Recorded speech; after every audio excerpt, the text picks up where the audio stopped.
Hey guys, we're online. So if I could ask everyone to please rise for the invocation. Pastor Steve Ragrini from Victory Outreach Church is here, and then remain standing for the pledges. Thank you, Your Honor. If we could just have every head bowed and every eye closed. Father, in the name of Jesus, Lord, we come before you this morning, my God, and we thank you, Father, for your grace and for your mercy, Lord. Master, for your saving and keeping power. And Lord, we pray right now that you would fill this place with your presence, God. Master, with your anointing, Lord. And Father, I uplift the judge, my God, and the commissioners, Lord. I pray this morning that you would just open their hearts and their minds, my God, that you would give them wisdom, understanding, Father. Lord, as they make decisions, God, I pray that you would guide them, direct them, lead them, Lord. Master, take full control this morning. We pray that your perfect will would be done, Lord. Master, as you do, we'll forever give you the praise, the glory, and the honor in Jesus' mighty name. Amen and amen. Amen. Thank you. I pledge allegiance To the flag of the United States of America and to the republic for which it stands, one nation, under God, indivisible, with liberty and justice for all. Honor the Texas flag. I pledge allegiance to thee, Texas, one state, under God, one and indivisible. Thank you. You may be seated. We have three commissioners present. One, I believe, Commissioner Gonzalez is online, or I was told he was going to be online. Connie, can you confirm, or can we show that? And we only show the top 5 or 6. Maybe he's not on. They will let me know when he does join. He is not on yet. It is 9:07. It is Wednesday, August the 6th. We are at the Nueces County Commissioners Court courtroom, and I certify we do have a quorum present. Moving on to item D, announcements of disclosure of conflicts. Anyone have any they wish to announce now, or they can do so when the item comes up as well? There being none, we will move on to our public hearing. It is 9:10, and we are opening for the public hearing.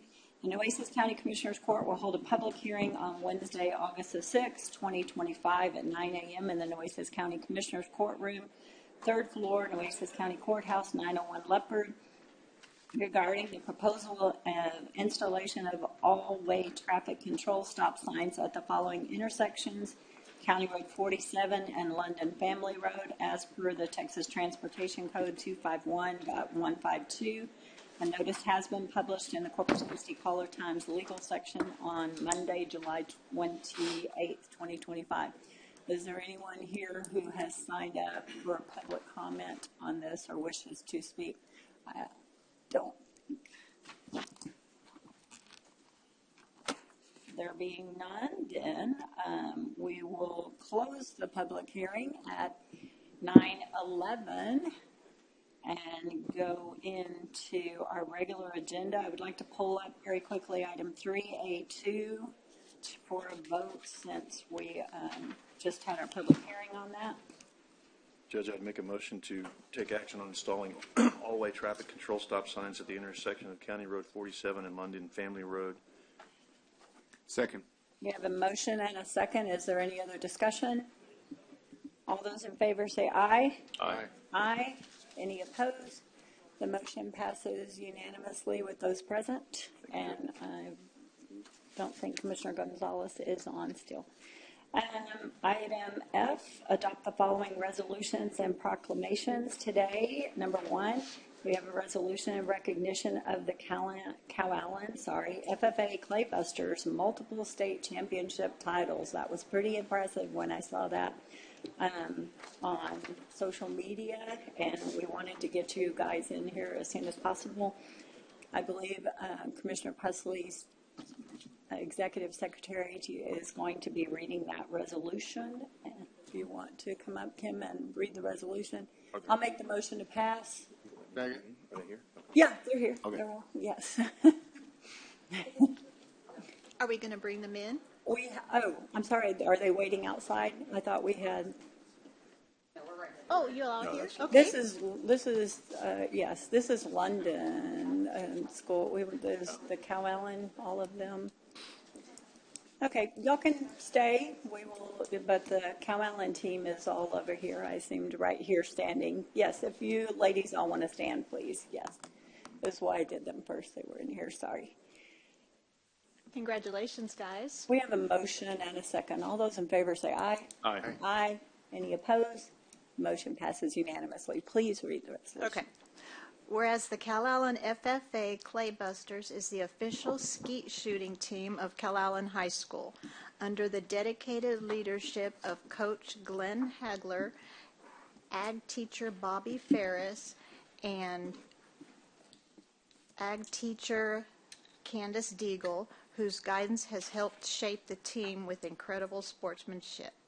And whereas the team comprises a group of outstanding student athletes, Alana DeLeon, Peyton Wycliffe, Hannah Hominick, Colton Baugh, and Braden Holscher, who have demonstrated exceptional commitment to their sport, their education, and their representation of Calallen community. And whereas in the 2025 Ag Clays State Sporting Event, the Calallen FFA Claybusters earned remarkable distinction by capturing 4 state championship titles, all-female sporting clays, all-female super sporting clays, and mixed team sporting clays.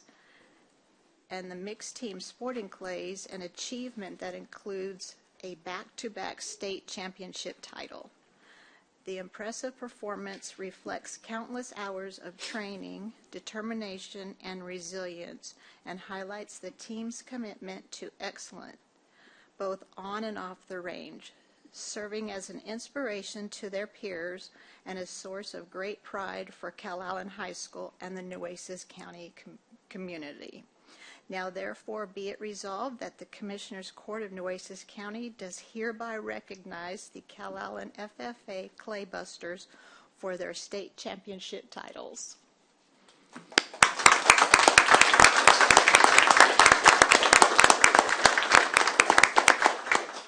Coach Hagler, our Bobby Farias, the ag teacher, did you want to speak? Yes, sir.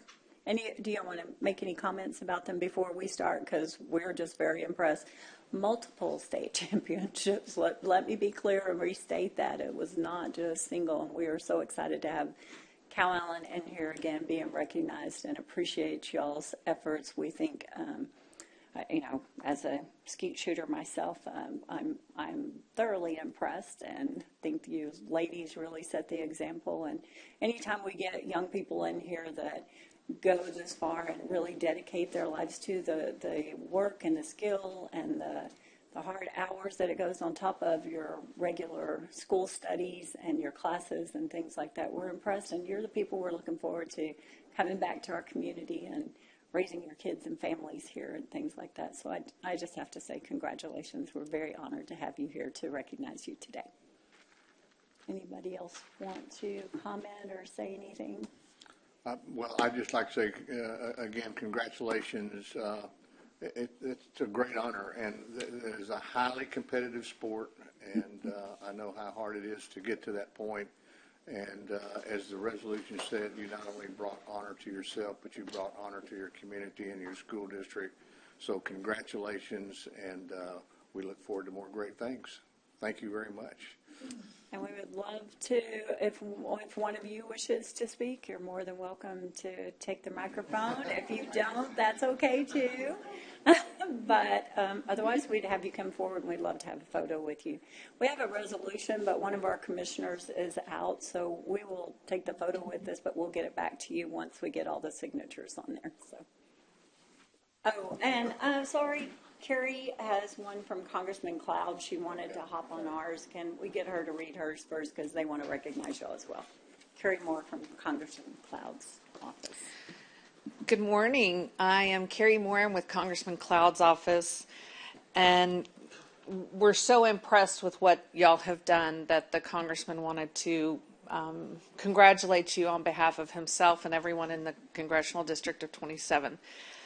You aimed high and pulled the trigger and absolutely blew away the competition. Your shot at greatness wasn't just a long one, it was right on target. You've broken more than just clays this season. You've shattered records and blasted expectations. This victory is well earned and totally on point. Congratulations, and we expect to see you here next year. To commemorate Cal Allen FFA Clay Busters 4 state championship titles, all-female sporting clays, all-female super sporting clays, mixed team sporting clays, and mixed team super sporting clays. Congratulations.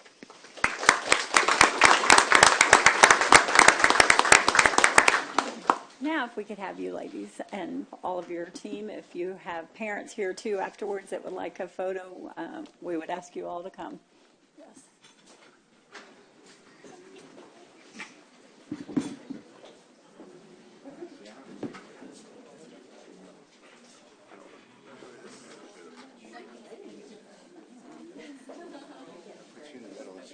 Okay, thank you. No. Yeah, I'm ready to go. I'm just telling you. Better than me. Come on up, Coach. Yeah. We have the spot of our people scoot this way a little bit. Yeah. 1, 2, 3.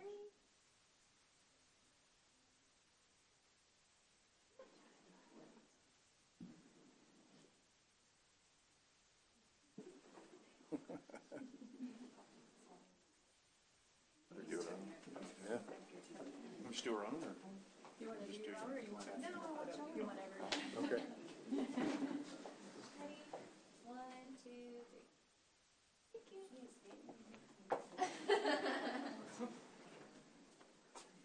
All right.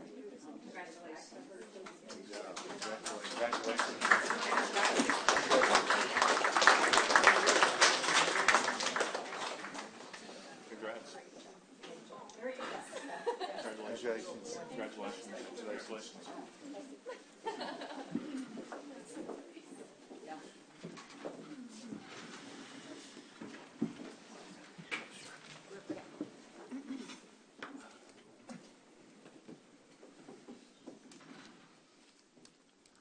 We will move on to item number 2, a resolution in recognition of the London Pirates baseball team as the 2025 state champions in Class 3A Division 1. And I believe Emily is going to read that resolution. I'll make the motion to approve. Second? We have a motion and a second. All those in favor say aye. Aye. Aye. Any opposed? The motion passes unanimously. Now, if you would please read. Whereas the London High School Pirates baseball team is led by head coaches Kevin Carr and Coach Albert Amaya, assistant coach Trey Salinas, athletic trainers Annalise Sandoval, Kinsey Herndon, and Kelsey Wynn, athletic director Andy Smith, and superintendent Dr. Bill Chapman. Whereas the team advanced through the playoffs with the dominant performances, including victories in the by-district championship, area round championship, regional semifinals champions, and champions in the regional final. London continued its postseason success with a 6-3 win over Huntington in the state semifinal, earning a spot in the Class 3A state championship game. Whereas the London Pirates are the 2025 UIL 3A D1 state champions with a 4-3 victory defeating Texarkana Liberty at Dell Diamond on June 5th, 2025. This is the Pirates' second state title in program history and 5th straight appearance in the UIL state tournament. Whereas the team has been powered by a dedicated and talented roster of student athletes including Noah Cervantes, Jeremy Oliveras, Aiden Salinas, RJ Oliveras, JJ Villegas, Tyler Hager, Kristen Oliveras, Eric Ruiz, Elijah Acosta, Braden Blyven, Stanton West, Alex Manning, Dax Williams, Zach Garcia, Logan Colston, Ethan Ortega, Crosby Zeller, Connor Clary, Max Carrion, Carter Daniels, and Zach Tyrone. Whereas the London Pirates have not only excelled on the field but have also represented their school and community with integrity, pride, and teamwork. Now therefore be it resolved by the Commissioners Court of Nueces County that we recognize and commend the London Pirates baseball team as the 2025 UIL 3A D1 state champions. Thank you very much.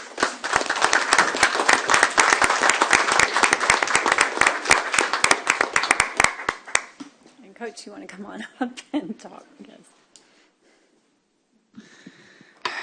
I just want to thank y'all for having us this morning, the Commissioners Court. Just a little bit about these boys in our season last year. It doesn't get old talking about it. And as a matter of fact, last night I was watching a lot of the memories that these guys made. And just seeing that gold medal around their necks, each and every one of these kids deserve it. And I think of everything that they went through last year. Baseball season doesn't really start in January. These guys start now, when their last game finishes. And the most special thing that I remember about these boys is all the challenges and obstacles that they overcame last year. Nothing was easy. It was hard. It was a grinding season. But so many of these boys, they made memories that they're going to take with them for the rest of their lives. When I was growing up, we find pictures. These guys have memories. They just click on social media, and they're going to have those memories for the rest of their lives. And that's just something that I will always cherish. I don't want to tear up right now. I'm a kind of emotional guy. I could go backwards. My cousin Ralph is here. He works on the same floor, so he has me thinking about a lot of things that went on last year.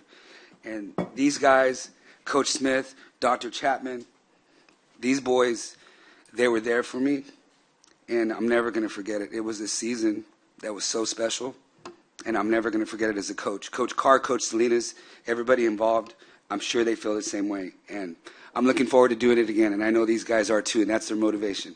Thank you so much for having us this morning. Thank you. Thank you, Julie.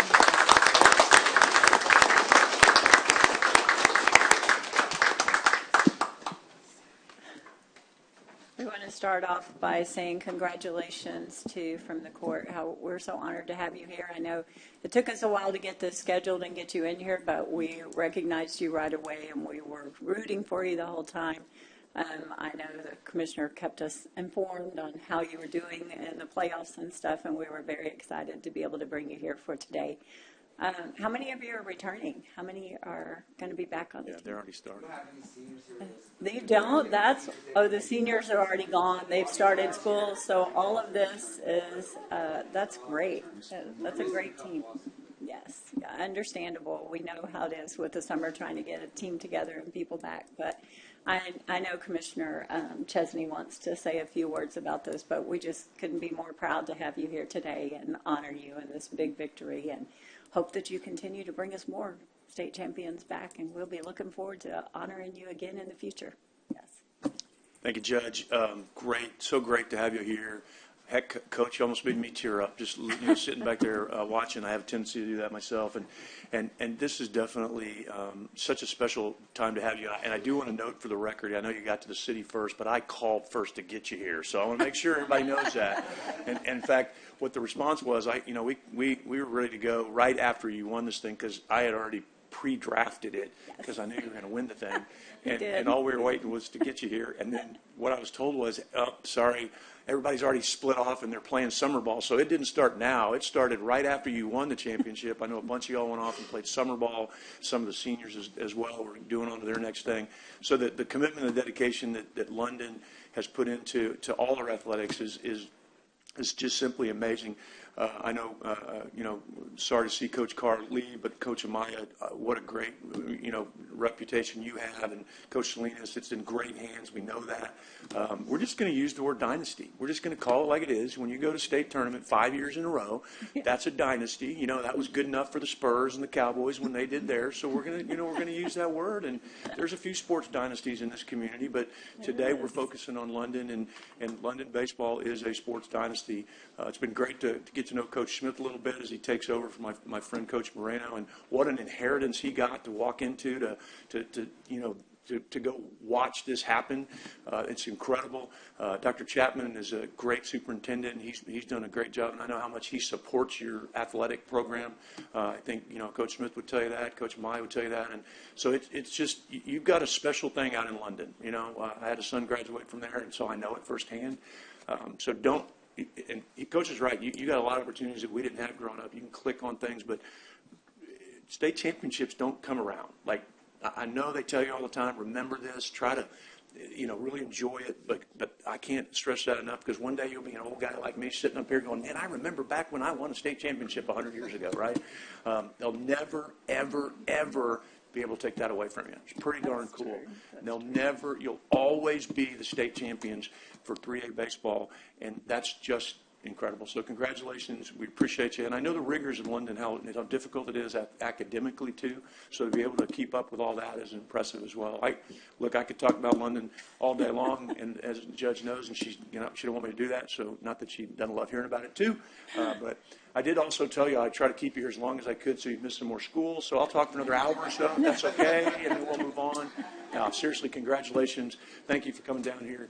We did want to get you earlier because I was hoping I could grab those seniors before they hit the road, because I know year-round school starts at London and y'all are just getting back into it too. So we appreciate you taking the time to come down here, and as always, if there's anything that I can ever do to help London, I'm going to do it. So thank you all very much for being here. Congratulations. We're super, super proud of you. Thank you. Yes, very.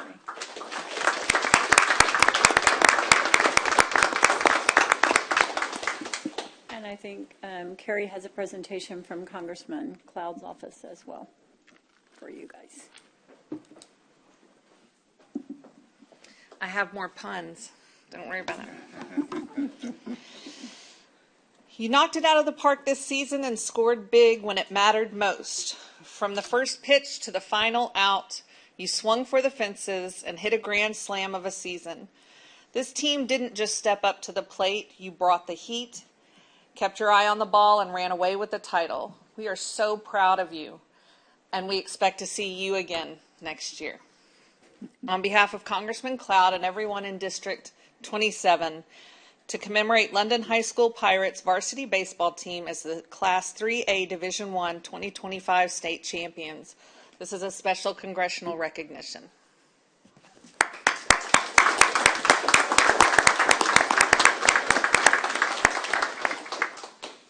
And if we could have the team, some of you, we may have to direct some up here to the stage too, to get everybody together to do a photo. Coaches too, yes. Yeah, some of the tall, especially the taller, it's easier to go back here. So some up here, some down here.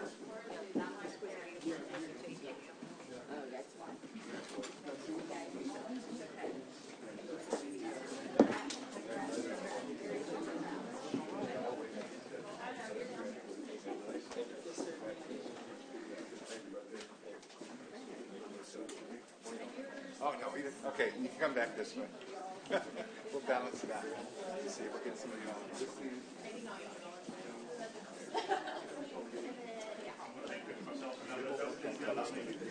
No, y'all good? Okay. So do y'all get rings or just the medals? We're going to get the rings. So who are seniors this year? Last year?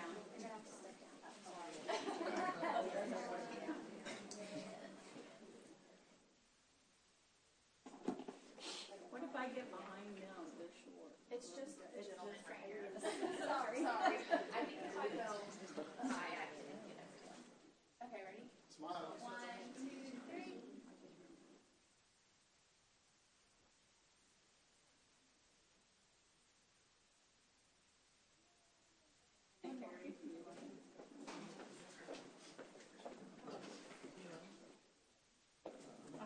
I'll do this. Blocking anyone? Yeah.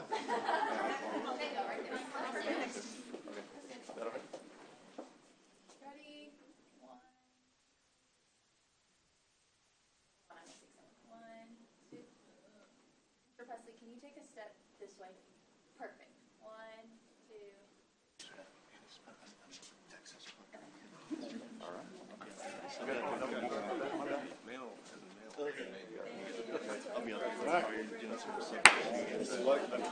We'll see you next year.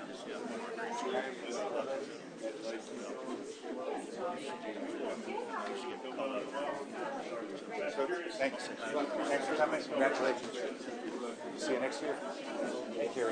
My son. Oh, yeah, definitely.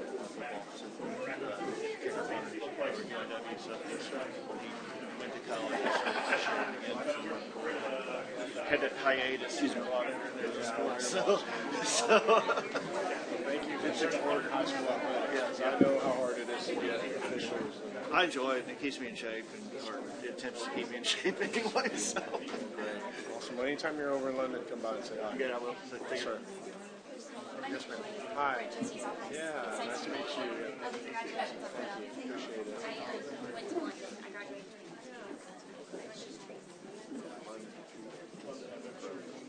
Yeah, you're in a great place.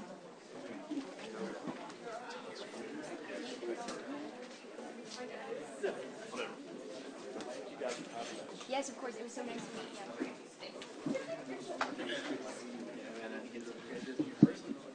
Okay, if I could get it, if you guys are done, if y'all want to clear out, we are moving on to the next item on our agenda. Thank you, gentlemen, for being here. Congrats again. They don't want to leave. I know. It means going back to class. Brent told them they had another hour.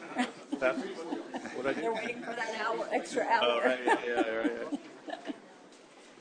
Moving on to item G, public comment. We have one person signed up, Arlene Madrano, and I read it correctly this time, Arlene. I wrote it clearly too. Yes, you have 3 minutes, and we cannot comment, but we appreciate you being here today. Yes, thank you, ma'am. Good morning, Judge Scott and Commissioners. I'm Arlene Madrano, Executive Director of the Downtown Management District. I'm here today to request reconsideration of the court's July 23rd decision to reduce Nueces County's contribution to the downtown tax increment reinvestment zone. The agenda item lacked critical information. There was no fiscal impact analysis, no timeline for implementation, and no consideration of how this decision would affect the 31 development projects currently underway in downtown. Currently, the video of the meeting is not posted on the county's website for some reason. The TERS 3 board, on which Commissioner Pusley has served, has entered into over 80 development agreements across downtown, uptown, the C District, and South Downtown. Today, 14 of those projects are under construction. Each of these agreements was made with the understanding that the county was a committed and reliable partner through December 31st, 2028. The TERS has earned $19 million over the last 17 years and has leveraged $21 million in incentives for $210 million in development. That's both rehabilitation and new construction projects. Several of these projects rely on future reimbursements based on current agreements. Changing the county's contribution before the end of their agreement upon the end of their agreed-upon term raises serious legal and ethical questions and threatens the downtown management district's ability to continue driving economic growth in the county seat. The TERS is working. We've seen a 10-to-1 return on investment. Since 2008, net taxable values have increased 89% within the zone. This success would not have been possible without consistent county support. As with any investment, it is designed to be a long-term strategy, not a short-term budget fix. We receive inquiries daily from businesses eager to invest in downtown. Pulling support now undermines a proven program with a strong record, one the county helped build. These funds are critical for incentivizing private sector development. With the opening of the New Harbor Bridge and the forthcoming demolition of the existing structure, we are at a pivotal moment. These transformative developments offer a once-in-a-generation opportunity. We are all from Corpus Christi, the county seat of Nueces County, and we all want to see a thriving downtown, which is so important regionally. It is essential that all stakeholders, including the county, remain aligned in our shared vision for the future. I urge you to gather more information, consider the full impact, and reconsider your decision. After I leave here, I'll walk right into our sold-out Downtown Management District Economic Development Summit, where we will have a room full of aspiring entrepreneurs who are ready to open businesses in our downtown. Thank you for your time. Thank you. Is there anyone else who wishes to speak on public comment that did not have the opportunity to sign up? There being none, that's the end of our public comment. Moving on to the consent agenda, are there any consent agenda items that need to be pulled for further discussion? I am pulling item L. L, I really just want to pull number 9 out of L on the list. Pull all of it, we'll talk about it. Okay, then to do it, the separate, okay, sure. And Your Honor, I'd like to pull item G, please. G? G is in good. Good, yes, sir. Any others? And I would make the motion to pass the consent agenda with excluding item G and item L. Second. We have a motion and a second. Any other discussion? All those in favor say aye. Aye. Aye. Any opposed? The motion passes unanimously. Item G, Commissioner Chesney. Presley, sorry. It's okay. I've been called worse. They're so familiar. Not much worse. But I don't worse.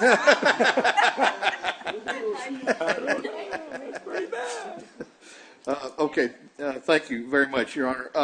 I just want to take just a second and give a special recognition to Turner Ramirez Architects for the very generous donation that they have made to the Old Belt Little League Park, and will go a long way in helping us complete our project there. And just a special thank you to them for all their hard work associated with this project. And with that, I would move approval of item G. Second. We have a motion and a second. All those in favor say aye. Aye. Aye. Any opposed? The motion passes. On item L was mine on the Linebarger post the auction. On item number 9, your page shows a minimum bid at $1,000. That was a typo. The minimum opening bid should be $10,000. I just want to state that correction. Other than that, I would make the motion to pass item L. Second. We have a motion and a second. Any other discussion? The motion needs to be as amended. As amended? Yeah, that's a good point. Yes. Second, the as amended motion. Yes, thank you. Real quick discussion, and I say this every time. There is no title work on this, and therefore I don't need to abstain on anything, and there is no title on any of these, but I say it every time just to be redundant. So, okay. And I don't, and it's my responsibility to figure that out, not staff's, so I figured that out all on my own. How about that? Okay. So we have a motion and a second. All those in favor say aye. Aye. Aye. Any opposed? The motion passes unanimously. Moving on to our regular agenda, item A1, discuss and consider accepting and adopting the July 23rd, 2025 minutes. Motion to approve. That was our last meeting's, no. This says July 23rd. Our You most already have recent the July 23rd? Yes. But we don't have video? I know that was mentioned during public comment. You don't take care of video, but it should be on. I know, but I'm Yes. just saying, if somehow we were able to listen to the entire meeting and get it summarized, we should be able to get a link and copy it over. I don't know. I don't think we've had that issue before, but just while I have the mic, thank you. Definitely needs to be corrected, yes, yes.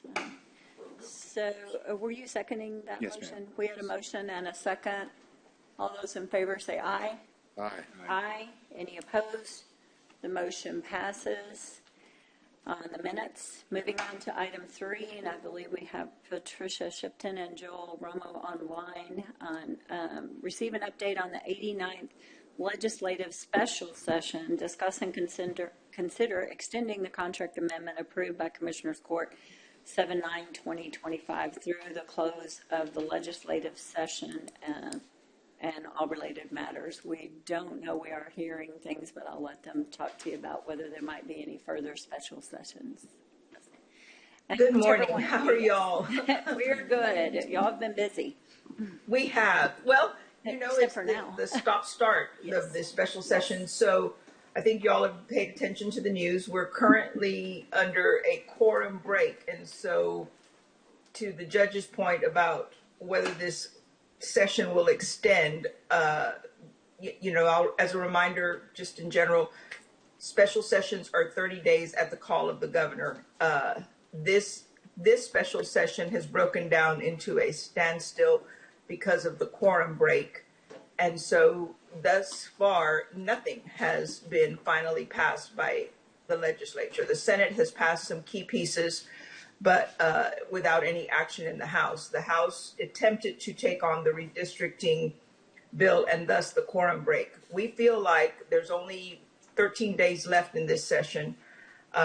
There is a small hope that the Democrats may be back Friday and the House may act on that redistricting bill. But all that said, it would be very difficult for the legislature to get all of the governor's 20 agenda items done in the next 13 days. The chances of a special session, a second special session, are pretty great. There are a lot of political maneuverings going on that have made this a very contentious and tense session, more so than usual, which does not lend itself to good quality compromise and policy. But having said that, we are tracking and have sent to y'all the latest version of the property tax reduction bill. It was filed. We've seen over almost 100 of those property tax adjustment bills filed by various members. But what Joel and I were waiting for was a big clue of a bill filed by a leadership member. This has now been filed by the House Ways and Means Chairman Morgan Meyer, and so we have sent that on to y'all and to Kevin Kieschnick. We are working. Joel, grade my paper here, but we're working with Kieschnick on some bullet points as requested by Senator Chuy Hinojosa. Right. The Senate has had their hearing on this bill, and we expect that to be on the Senate floor tomorrow. No, today. Today's Wednesday. So again, that'll pass the Senate. It was co-authored by all of the Republican members of the Senate. There will be some pushback from the Democrats, but as most things in the Senate, it's kind of a consensus legislation. So, but it will come over to the House and then stall out. Joe, you want to hit on some of the other things that we're watching? Sure. There are a number of emergency response bills, obviously mostly focusing on the flood issues that are happening in Kerrville and Harrell Country. But there are a little bit more broad, a few other bills dealing with emergency communication systems impacting all counties. Some grant funding that may be available, HB2, that all were heard yesterday in the House. A lot of these bills, we've shared them with your office and Judge, and we'll keep you posted in terms of as they move. There may be some opportunities for future grant opportunities for communication systems. There's a bill filed yesterday to add some duties to TDEM as well for disaster relief and responses. So, those committees are still having hearings here, and we're monitoring. So as Patricia said, if they do come back and move on with redistricting, there could be a floodgate of bills that may move out of either chamber. So we'll keep your office informed of these bills. But right now, there's only been a handful heard. And we expect a few more to be heard on disaster preparedness and response. And again, while some of them are specific to the Hill Country issues, there is some mass fatality discussions. There's TDEM organization and emergency management issues that may impact your county. So, we'll keep passing those along. Do we have any statements, any issues that have come out from TAC or any of the related associations? Other than, I know Kevin Kieschnick's monitoring, a couple of items, but is there anything that we should really be concerned with, or you just feel, hey, this time frame is not going to happen, and look to see if the governor is willing to initiate another session? Once we hit signing day, to be honest with you, on odd number of years, my mind shuts off. I mean, there could be other sessions, but they're very specific. Typically, they're not as robust as this one has been, and so they're pretty easy to monitor. This, I'm just like kind of out of mind, out of sight, especially with the Dems out of Austin right now. I'm just not really keyed in like I normally would during a regular session. So if there are any issues from TAC or any of the other related associations, just keep us updated in case we need to send out any kind of letters of support or any resolutions in opposition. They already, We they will. do that. We've and been yes, we've been thank you. checking in with TAC mostly on follow up for some of the things that were passed during the regular session. Right, we're trying to help different county offices sort out implementation pieces, and so. But we will. We do check in with TAC regularly, and we will follow up with them on position papers or anything that, and any analysis they may have on some of the bigger bills, particularly I think House Bill 9 is and the Senate companion.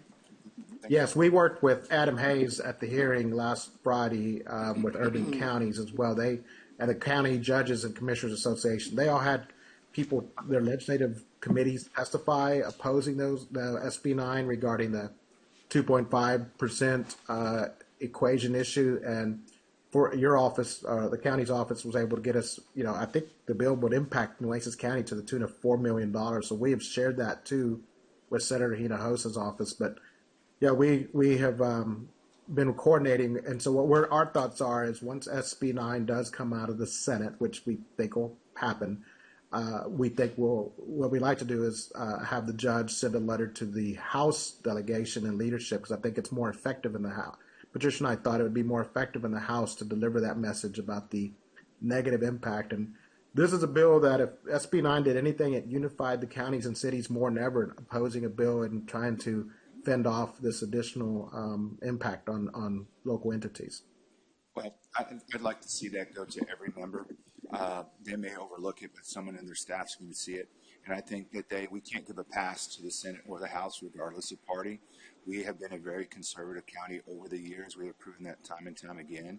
But when legislation like this comes out, and it sounds great up in Austin, but when you come down to the local level and you're a conservatively run government and it still impacts you, I think they need to be put on notice. I don't think we need to nitpick who we send this to one particular member. I think we just need to inundate them all and really rally against these issues. That's my opinion, but I just feel that we have honored being conservative decade after decade, and you've seen that with our tax rate and other responsibilities that we have taken as a county, and it's just disheartening when we see that we could take a hit like this. So once again, my 2 cents worth, but I feel that we need to get them all letters and let them know where we stand.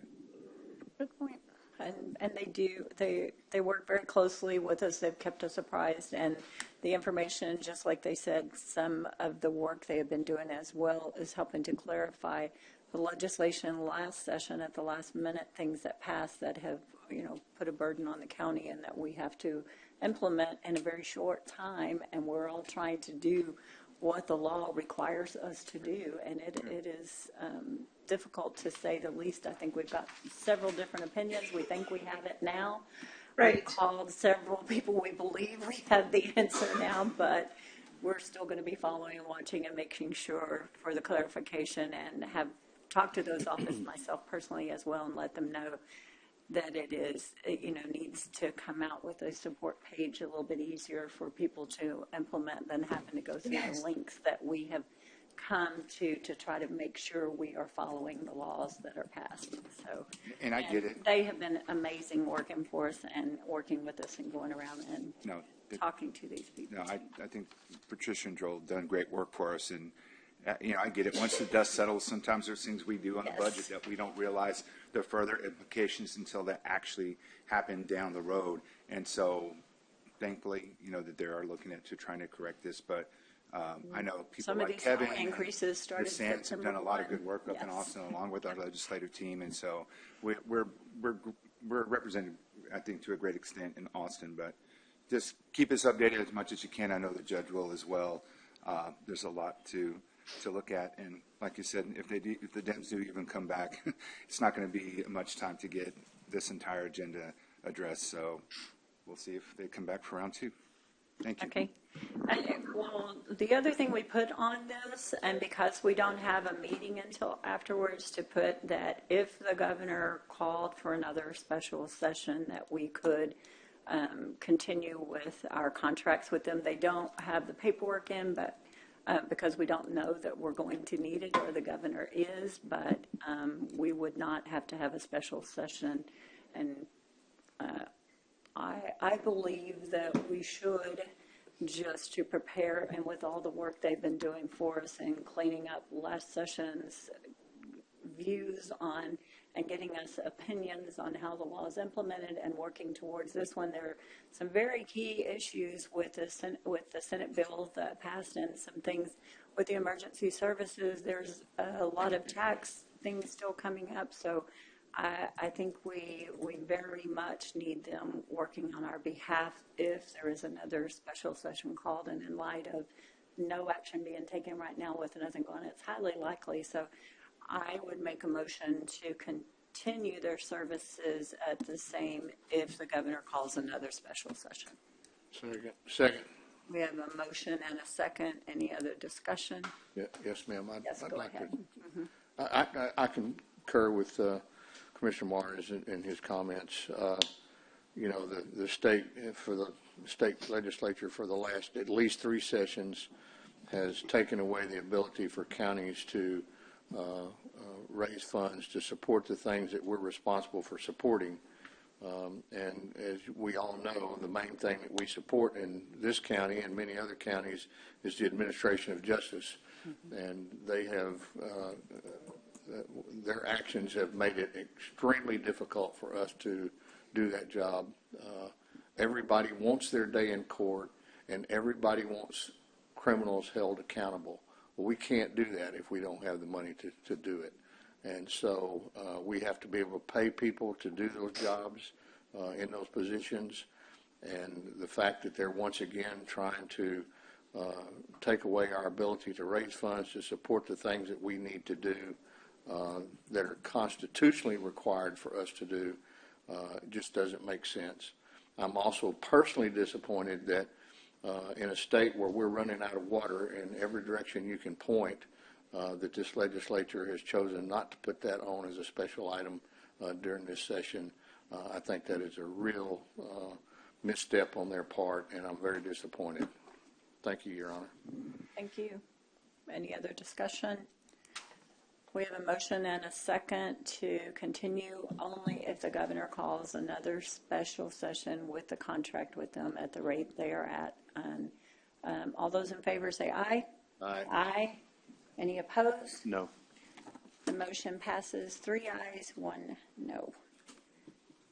Thank you for being on this morning, too. I know you are busy, but we appreciate y'all joining us every time. Thank you. Thank you. Appreciate it. Item number 4 coming up. Receive a presentation from Constable Precinct 1, Christopher Dorr, regarding the county's environmental enforcement officers. I have to say before we start that this should have been in a budget discussion. This should be up at one of our budget workshops, but the commissioner put it on. I'm going to allow the presentation, but I have also talked to Commissioner Gonzalez, who put this on, and he doesn't want any action. We won't have a vote or action on this. So, and I'm sorry, did you need to say something after that, Commissioner President? Yeah, I just had a question going back to item A2. You know, we passed that in the special hearing. Why is it listed? Why Don't take action in the hearings. The public hearings, you have to come out and do an action as But we actually sort of did, didn't we? We made a motion during a special hearing. No, she. We came out of it, and then I did the agenda item right afterwards since we had the public hearing. Yes, Okay. yes. I'm sorry. That's okay. Judge, before he starts, Yes. I think it's inappropriate that this presentation is being made. We have had a strict policy and procedure on anything that's budget is done in budget workshop only and is done during the budget time. And I am very concerned that we are allowing this. So when are we going to stop? Are we going to just allow everybody to keep putting things on and having presentations? He should have come during budget presentation. Commissioner Gonzalez should have put on during presentation. Somebody else should have done it. We're going to have another budget workshop, my understanding is, coming up. That would be more appropriate for the time to do it. We are going against what we have done for the last 4 or 5 years in not having presentations about budget, during it. And in fact, I think we passed a policy to deal with this very thing. So I think we should table this to a budget workshop that we're going to have very quickly, probably I know it's scheduled for August 11th, and I think we're going to move it here today very shortly. We could do it then because that would be appropriate, but to do it on a regular agenda item is not what we should be doing. Otherwise, we're going to have to allow every department head, every elected official, everybody to come forward and make theirs. No offense, but Constable Dorr doesn't have any more ability to come in here. He shouldn't have any more right than any other elected official has. And we've told every other elected official and department head, do it during budget because this is a budget item. So I appreciate your being courteous to the fellow commissioner, but I'm not aware we've passed a policy is the only reason, and a commissioner has every right to put any item on the agenda is the 100% reason I'm agree with that. allowing this presentation, no vote. Right. Yes. I understand, but we have tabled this repeatedly Yes. when people do put it on the agendas, when they're not put on at the appropriate time, and this isn't. So Okay. I don't think it's fair. I don't think it's right. I don't think it's, otherwise, I've already gotten texts on this, people saying, how are you going to let one do it over the other? It's not right. And I know you're being courteous. This is not aimed at you. You're being courteous to the fellow commissioner, but I'm going to make a motion to table it based on how we've handled everything else.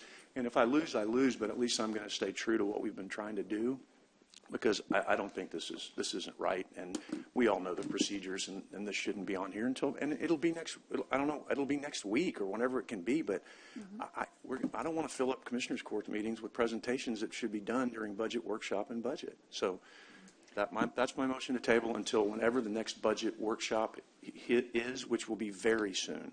And it has every right to be heard, but I don't think it should be heard here. So that's my motion to table. And I'll second for just clarification, or can Constance or Teresa tell us when is that next date? Because I don't want to put this It's off. supposed to be August the 11th, but we're probably going to ask to change that date when we get to our meeting agenda type because we're not ready for budget. Okay. But it might be the following week. It's still coming up before the 20th. Before next court. Yes, before So the we'll meet next one court. more time before Yes, next court. Yes, it's going to be our suggestion. I don't have a problem with that. I wish we could have worked that out before coming here, and I know it takes time for everyone to work out their schedules to be here, and for Constable Dorr. well, once it's on the agenda, there's nothing to work. I can't do anything once it's on the agenda. I have to wait till come in here because it's on the agenda, and So you have a motion and a second to table. Do you want to, until the next budget workshop is there, and I would ask for a vote then. All those in favor? Aye. Aye. Aye. There's 3-1, so the motion passes to table. Yes, thank you. Thank you, guys. Until the next meeting, the next budget meeting, budget workshop, yes. And Will be that- determined very shortly. Yes, I can live with that. So it was 3-1, yes, I don't know. Item number 5, receive a presentation from Bert Quintanilla, Policy and Development Director, Education to Employment Partners. I saw you back there, wanted to say hello earlier. Thanks for being here this morning. Good morning. Good morning, Judge and County Commissioners. Thank you for this time. I wanted to just get an opportunity to talk about the seed funding that the county gave Elevate 361 Young Adult Reengagement Center last year.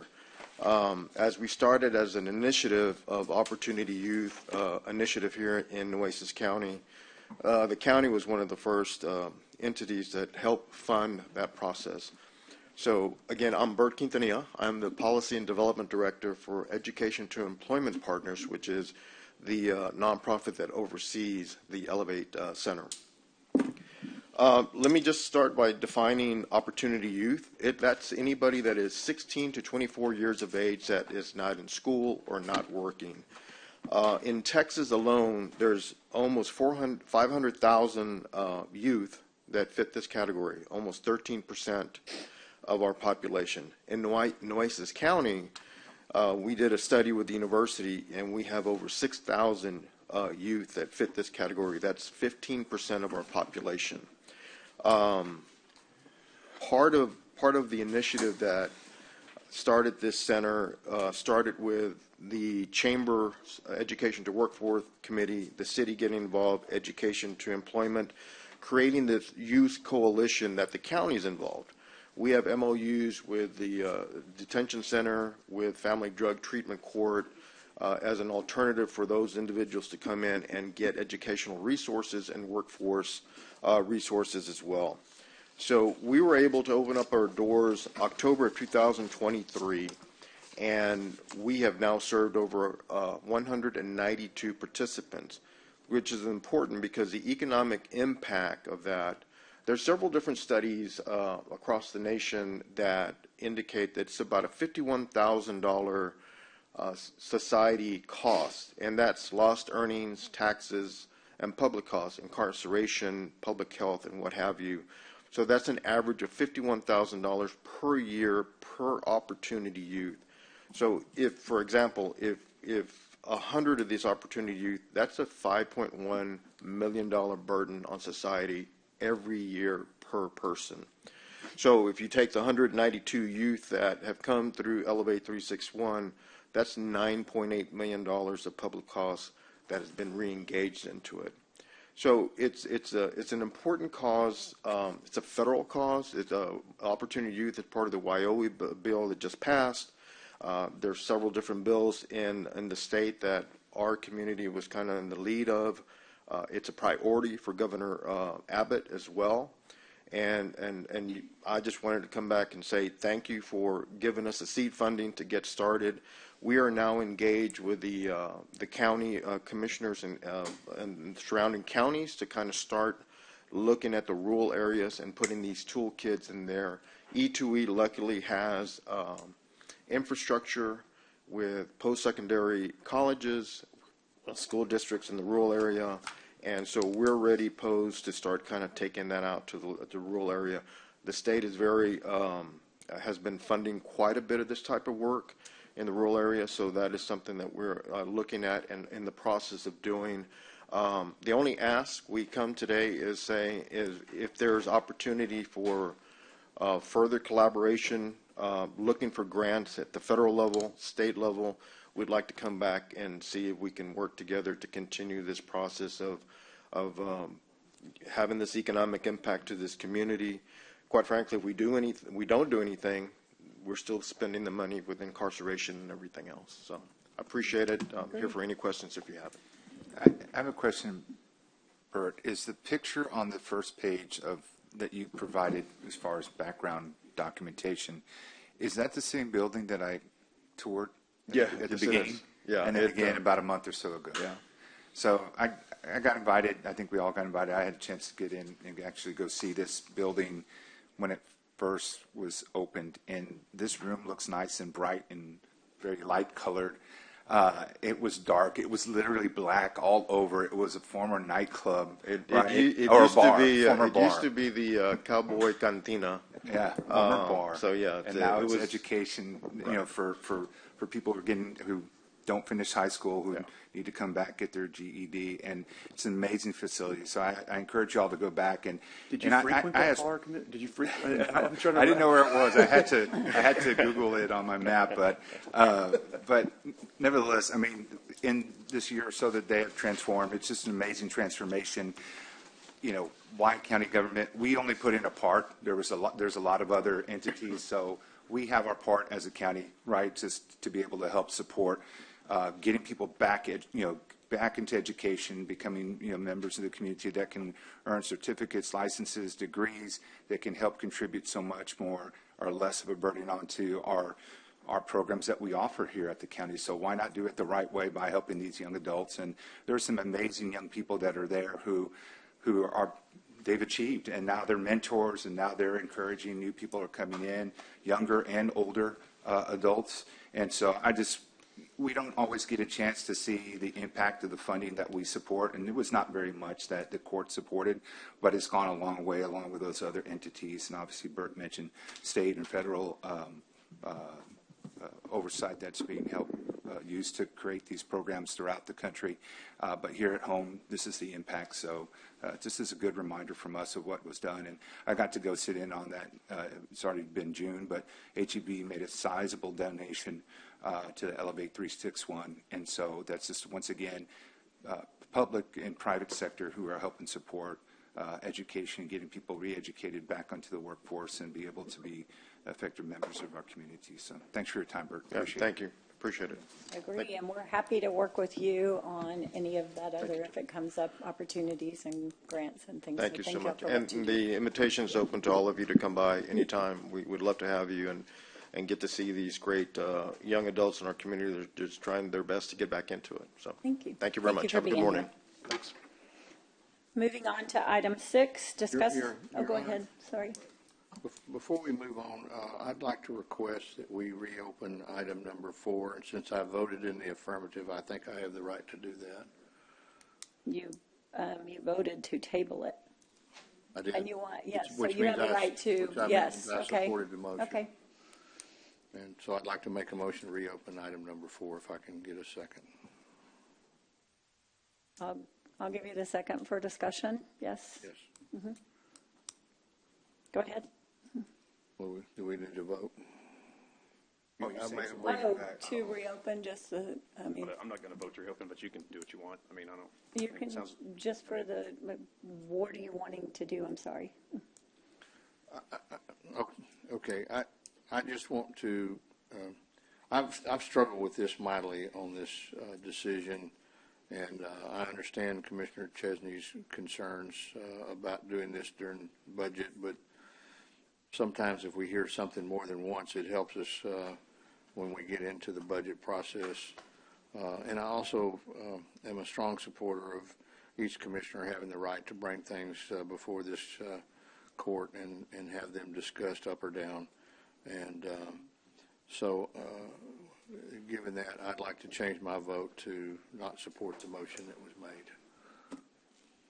So he's already left, are you intending for him to? Well, it's going to be 2-2, so it motion dies anyway. Motion dies So anyway, okay. then let's have discussion on this because Yes. with all due respect, then, I mean, I've already gotten text from other departments that then let's bring them all in because this is ridiculous. We have been consistent on not having these things during budget. Most- And I mean, just because a commissioner puts it on and it's not put on correctly and doesn't follow procedure, he shouldn't have the right to have something discussed. And if I do it, you should table my crap too because this isn't right. Like we have these budget meetings for a reason. I mean, let's put everything on willy-nilly and let's don't worry about having budget workshops. So if that's you have a right to change your vote. My motion table, go get him and let's hear it and let's just vote it up or down too. Let's just do that too. As We he might as said, well it's vote not it. going anywhere because it's a 2-2 vote now, so. We don't know that. Yeah. There's nobody else here to vote. We don't know it's 2-2. We haven't voted. Oh, sorry, yes, oh, sorry, yes. I mean, I You seconded voted that against, yes, motion originally yes. for discussion because I didn't want the I'm debate totally to end. confused now. So, Do we have notes?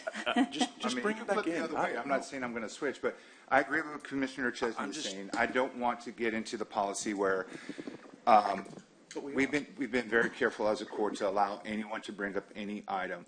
But I do agree with the issue that we need to find the balance of when to do it during a meeting.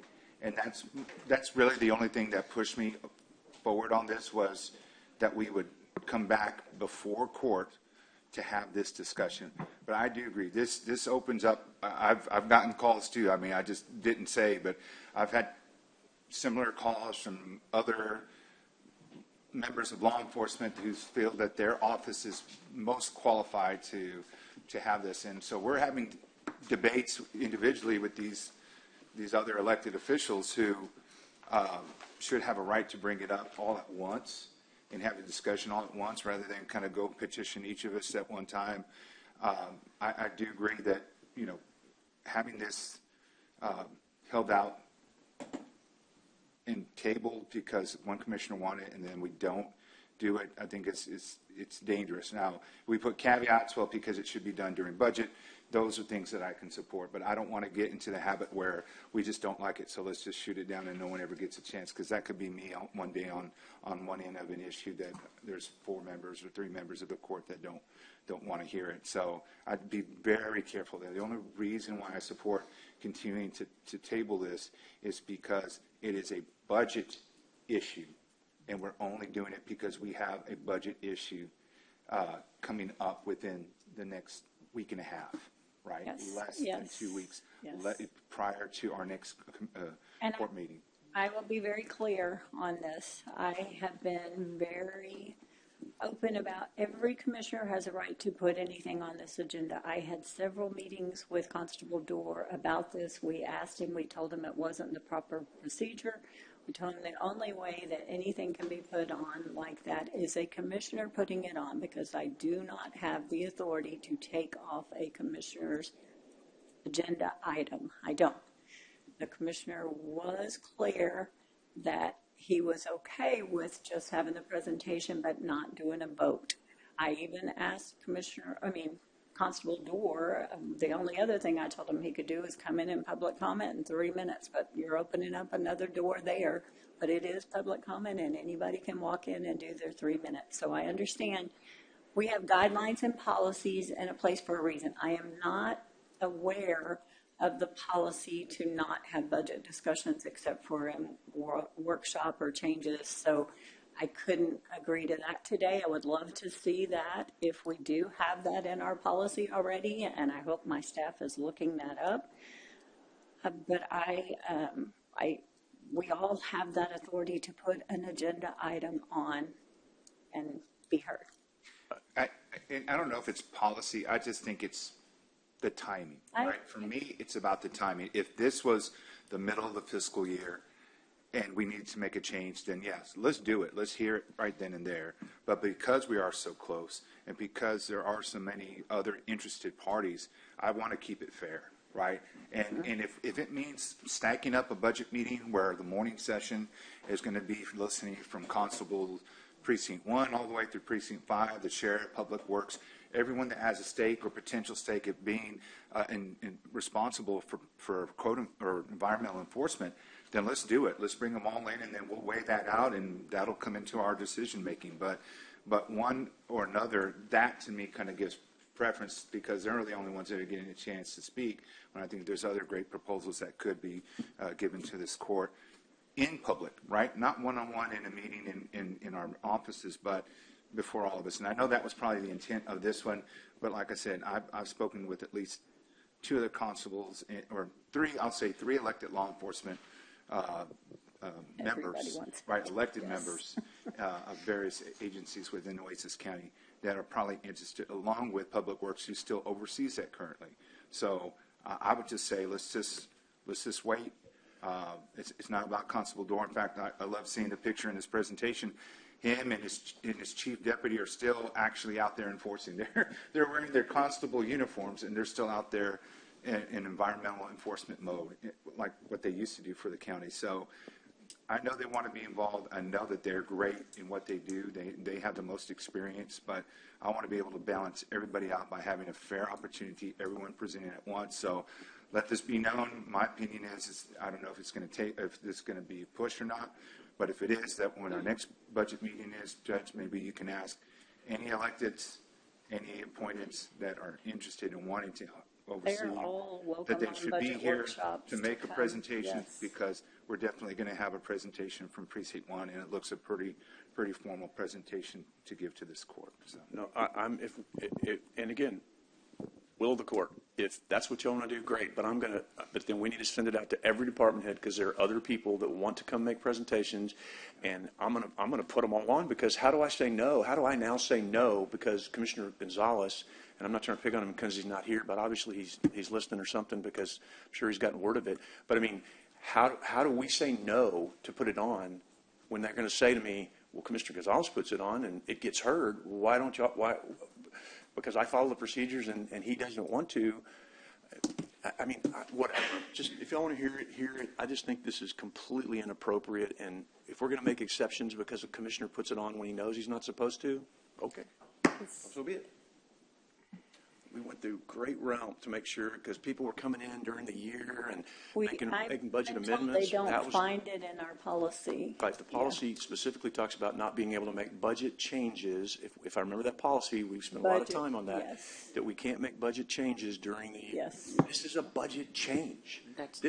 I think this does fit within our policy. So I'd like to because this is maybe it's going to be a push, maybe it's not, but I'd like to get the policy reviewed and everybody can look at it, because the intent of that was so this didn't happen.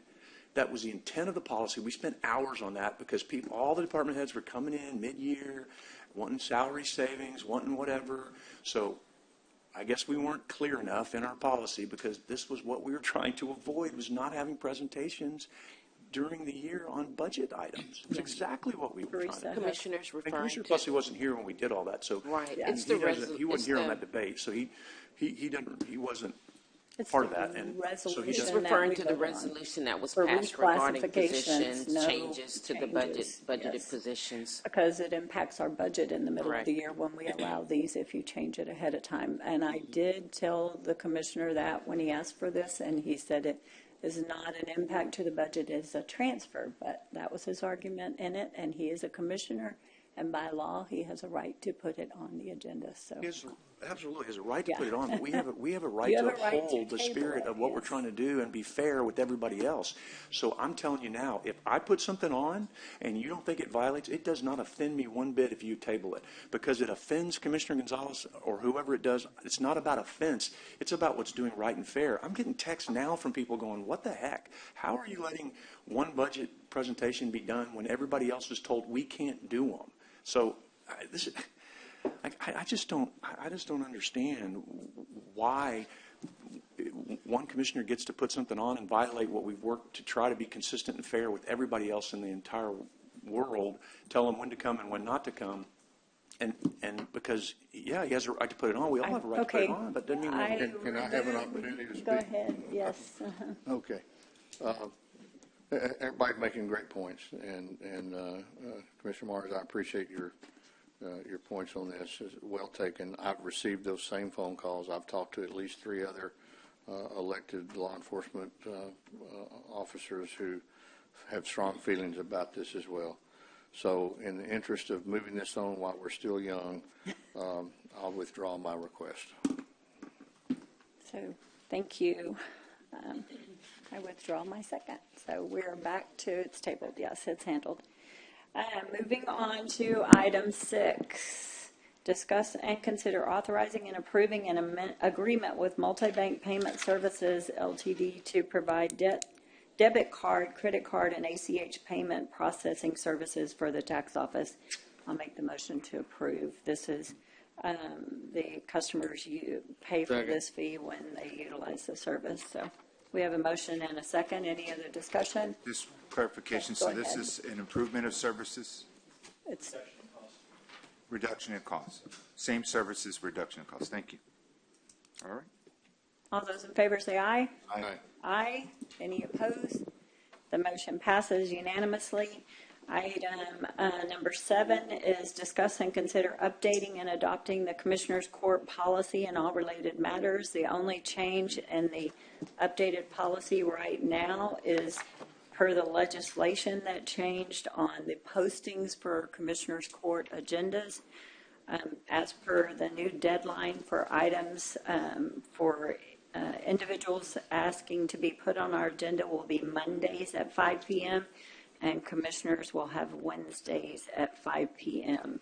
because we are now required to post the 3 business working days before not 72 hours, so that changes our time frame that we have to do. It has to be working days, and let me be clear, it also specifies in there if there is a holiday, which our very first agenda, then it has to be another day pushed back. So our very first time this actually comes into law for sure, we are requesting that we start this transition on our next budget just to get us into practice because it is a change that we've all been used to. But our next by law change that it has to be done is the very next meeting with a holiday in between there. So, Judge, we're on 7, right? I'm sorry. yes, yes. I got distracted.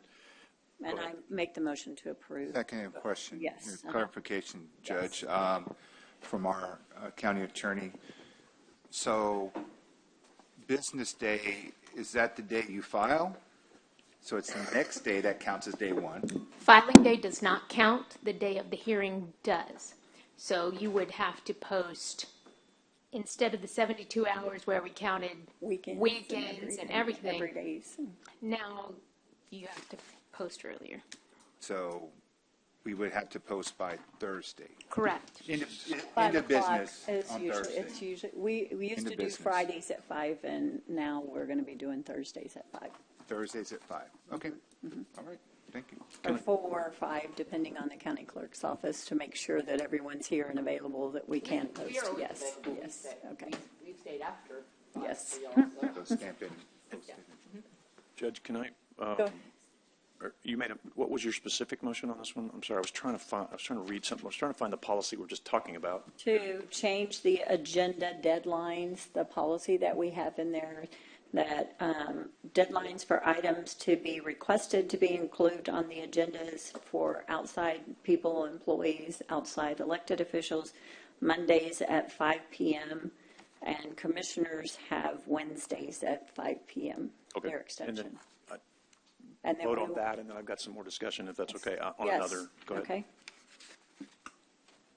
So I have a motion and a second. All those in favor on this agenda item, on this Commissioners Court policy, I believe you're wanting to talk about something Yeah. else. So go ahead, Commissioner.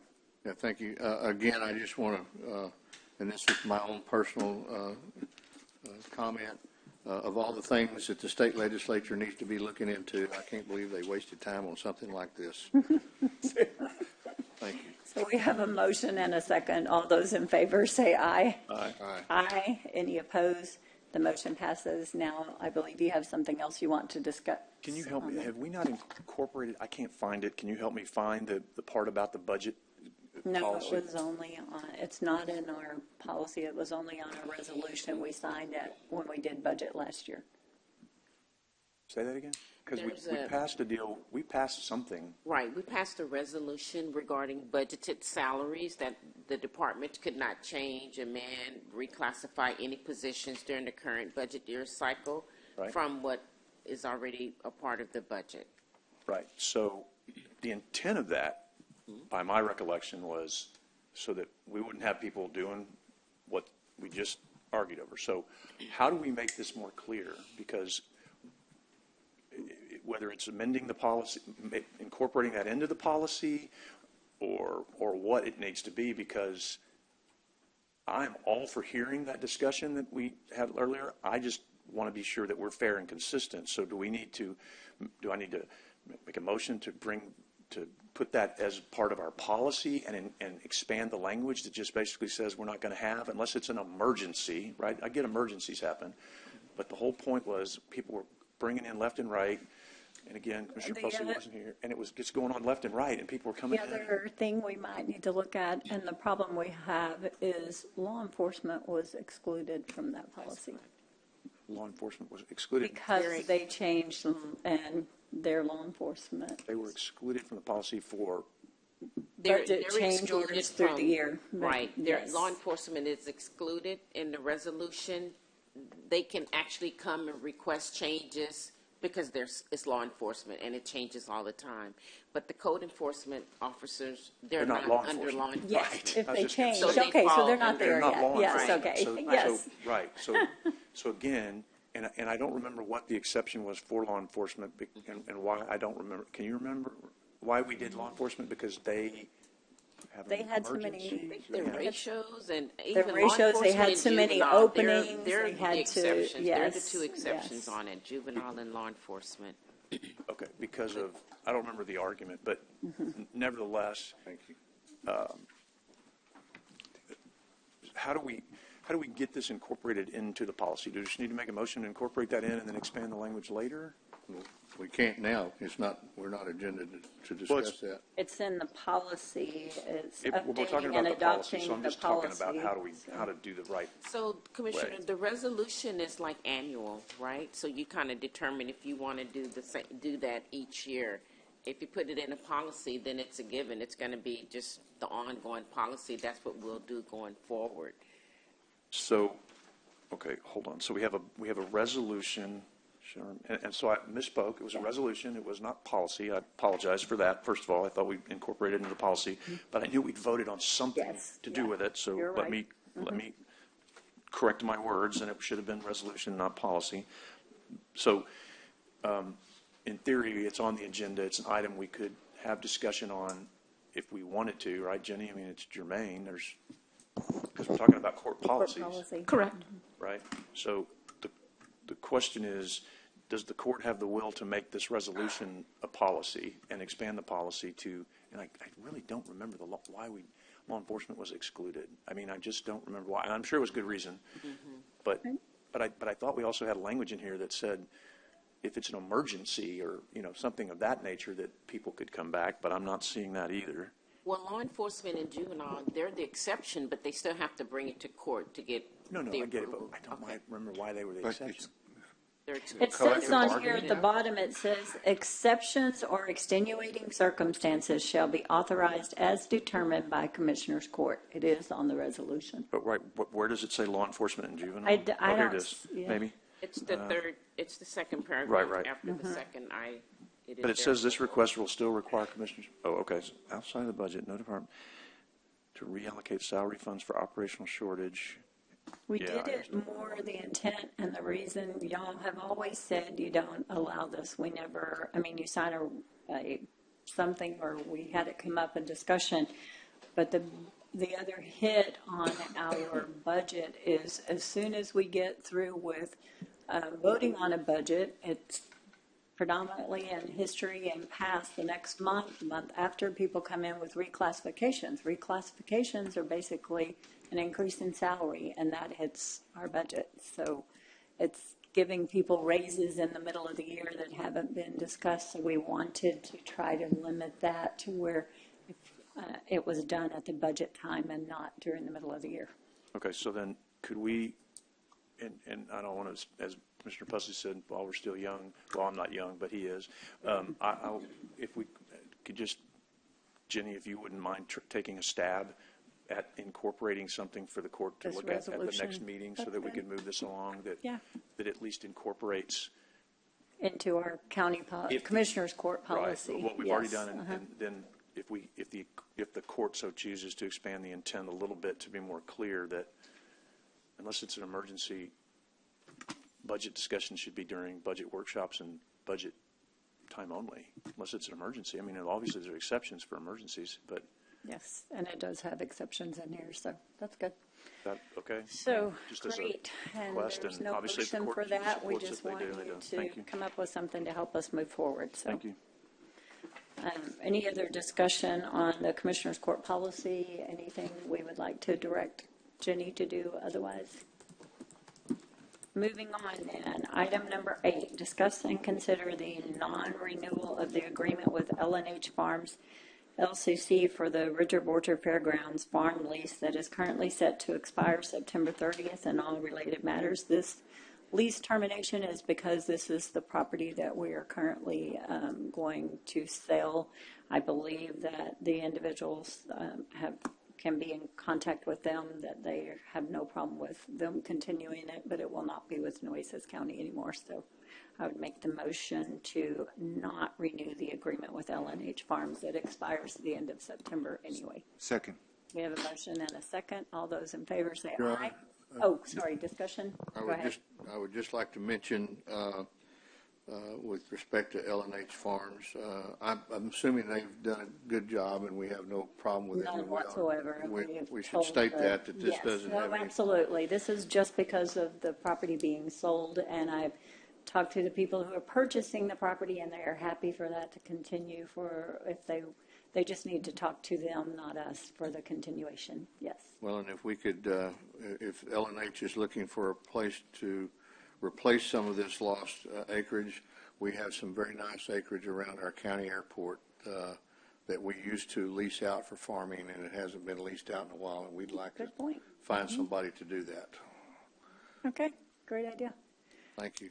We have a motion and a second. All those in favor say aye. Aye. Aye. Any opposed? The motion passes. On item number 9, discuss and consider authorizing and approving a method of procurement invitation for bids for Petronilla Estates Drainage Detention Pond. This is Precinct 2 ARPA funds, and authorize our purchasing agent to publish a notice. I would make the motion to pass. He is not here, and this is the authorize the purchasing agent to publish a notice. Yes. And there's no need for backup because we're familiar with this project and there's not really anything to it other than the action that we're voting on, right? Yes. Correct. Okay. Yes. I'm good with that. It's going out for Second. bids. Yes. We have a motion and a second. All those in favor say aye. Aye. Aye. Any opposed? The motion passes. Item number 10, discuss and consider the approval of change order number 3 with ICE for the ARPA-funded Oil Belt Park Improvements Project in the amount of $268,013 and related matters. Go ahead, Edward, are you presenting this? So, Judge, Commissioners, essentially, this is the additional work that we need done to connect the system back to the lighting system. And So this is the electrical work for. And it is in the funding source already with the amount, or? No, this is actual funding sources coming from your funds and Commissioner Busley's. That's great. I thought Yes. we were taking this out of Bob Hall Pier Fund. Yeah. There ain't nothing there, buddy. I gotta lighten him up down there. There ain't nothing there. This is ARPA funds from the oil belt improvements on the back, so it's still ARPA, like I Yeah, said. Your Honor, this is an ongoing project, our remodeling of the Oil Belt Little League Park, and we have to do some additional electrical work there, and we made the decision that we would like to put the new electrical work underground instead of overhead. Oh, I know all about the project, yes, sir, and that's great, yes. So it just makes it a lot cleaner, and when we have storms and whatnot, I mean, the last time we had a hurricane, all that overhead electrical was severely damaged, and we had to get it all reconnected, and hopefully this way we don't have that issue again. So we just thought it'd be a good opportunity to take advantage of doing that. And the county judge and I have agreed to split this, and we'll figure out how we do that. Yeah, that's what I was saying. The funding source he has attached says our ARPA funds. That's why I was making the clarification, yes. I'd make a motion to approve. I second that motion. Go ahead.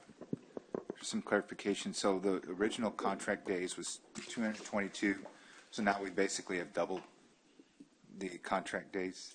Yes. Right. So I mean, we've talked about it. It's not like this is the first time this has come up, but just as a reminder for the public that there's been some delays because of just various issues that have come Very up. So much. And we would love out of very our much. control.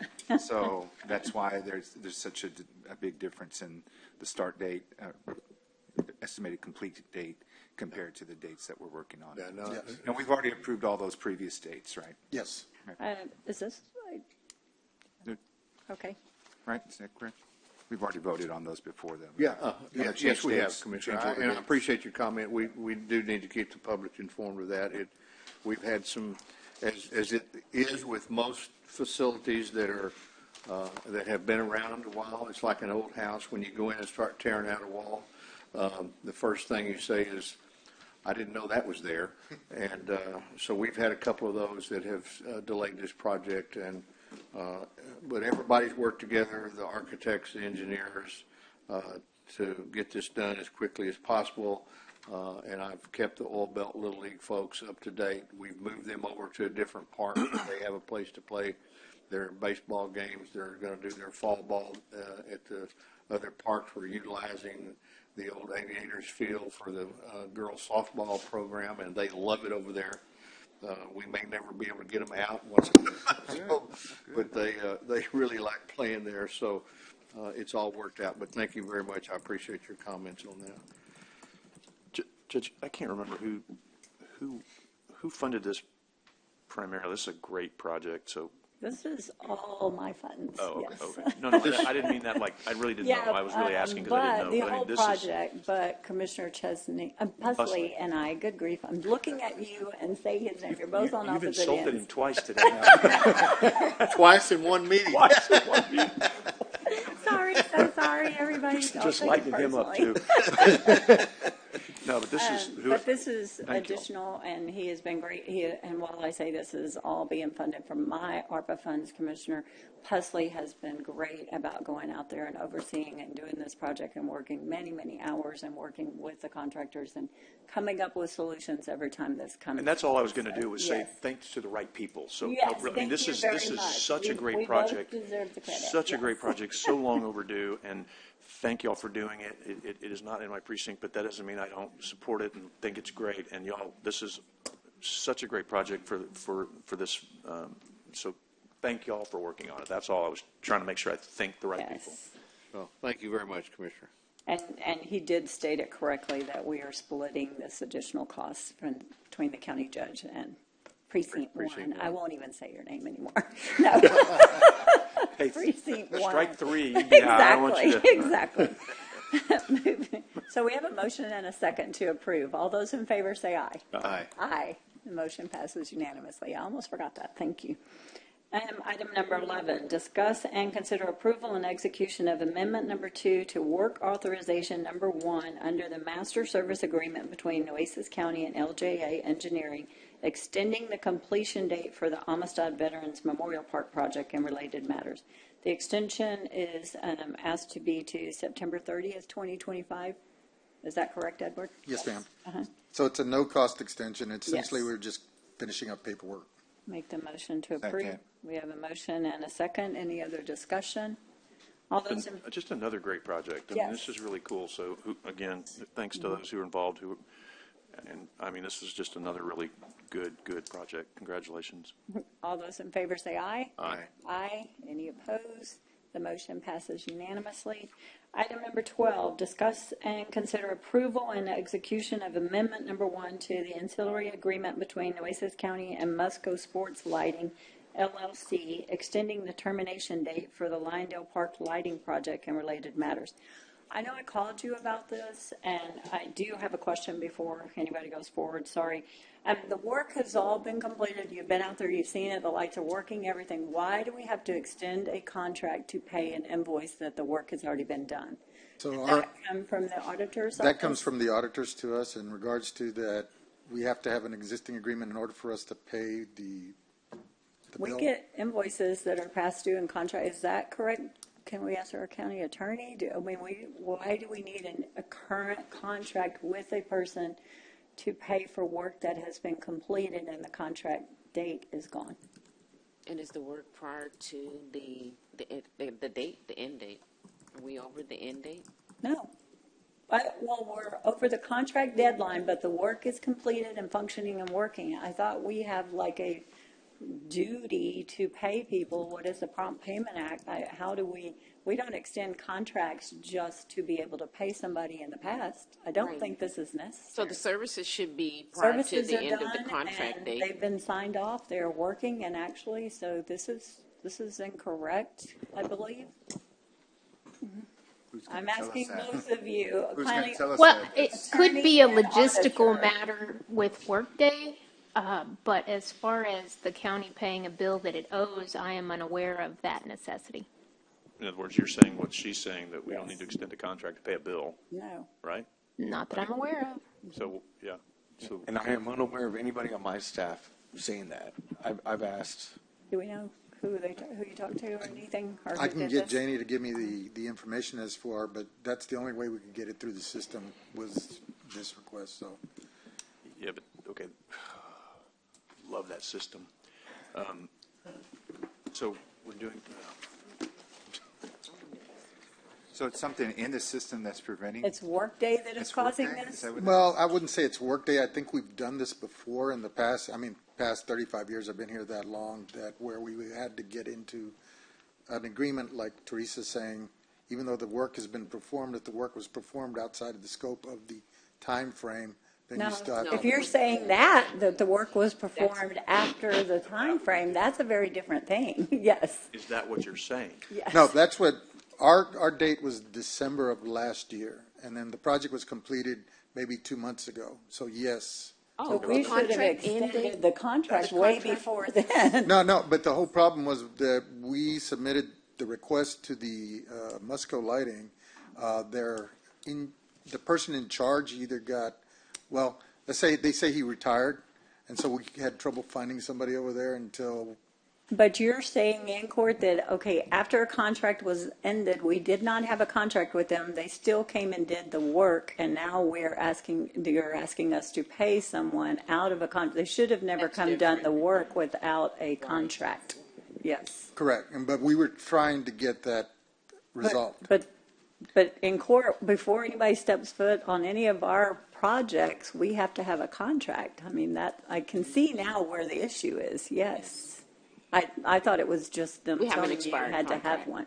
We have an expired contract, and they came and did the work after the expired contract without a current contract on the job. And in that case, we would withhold payment to get an Absolutely. updated contract. Yes, as ma'am. we should. Yes.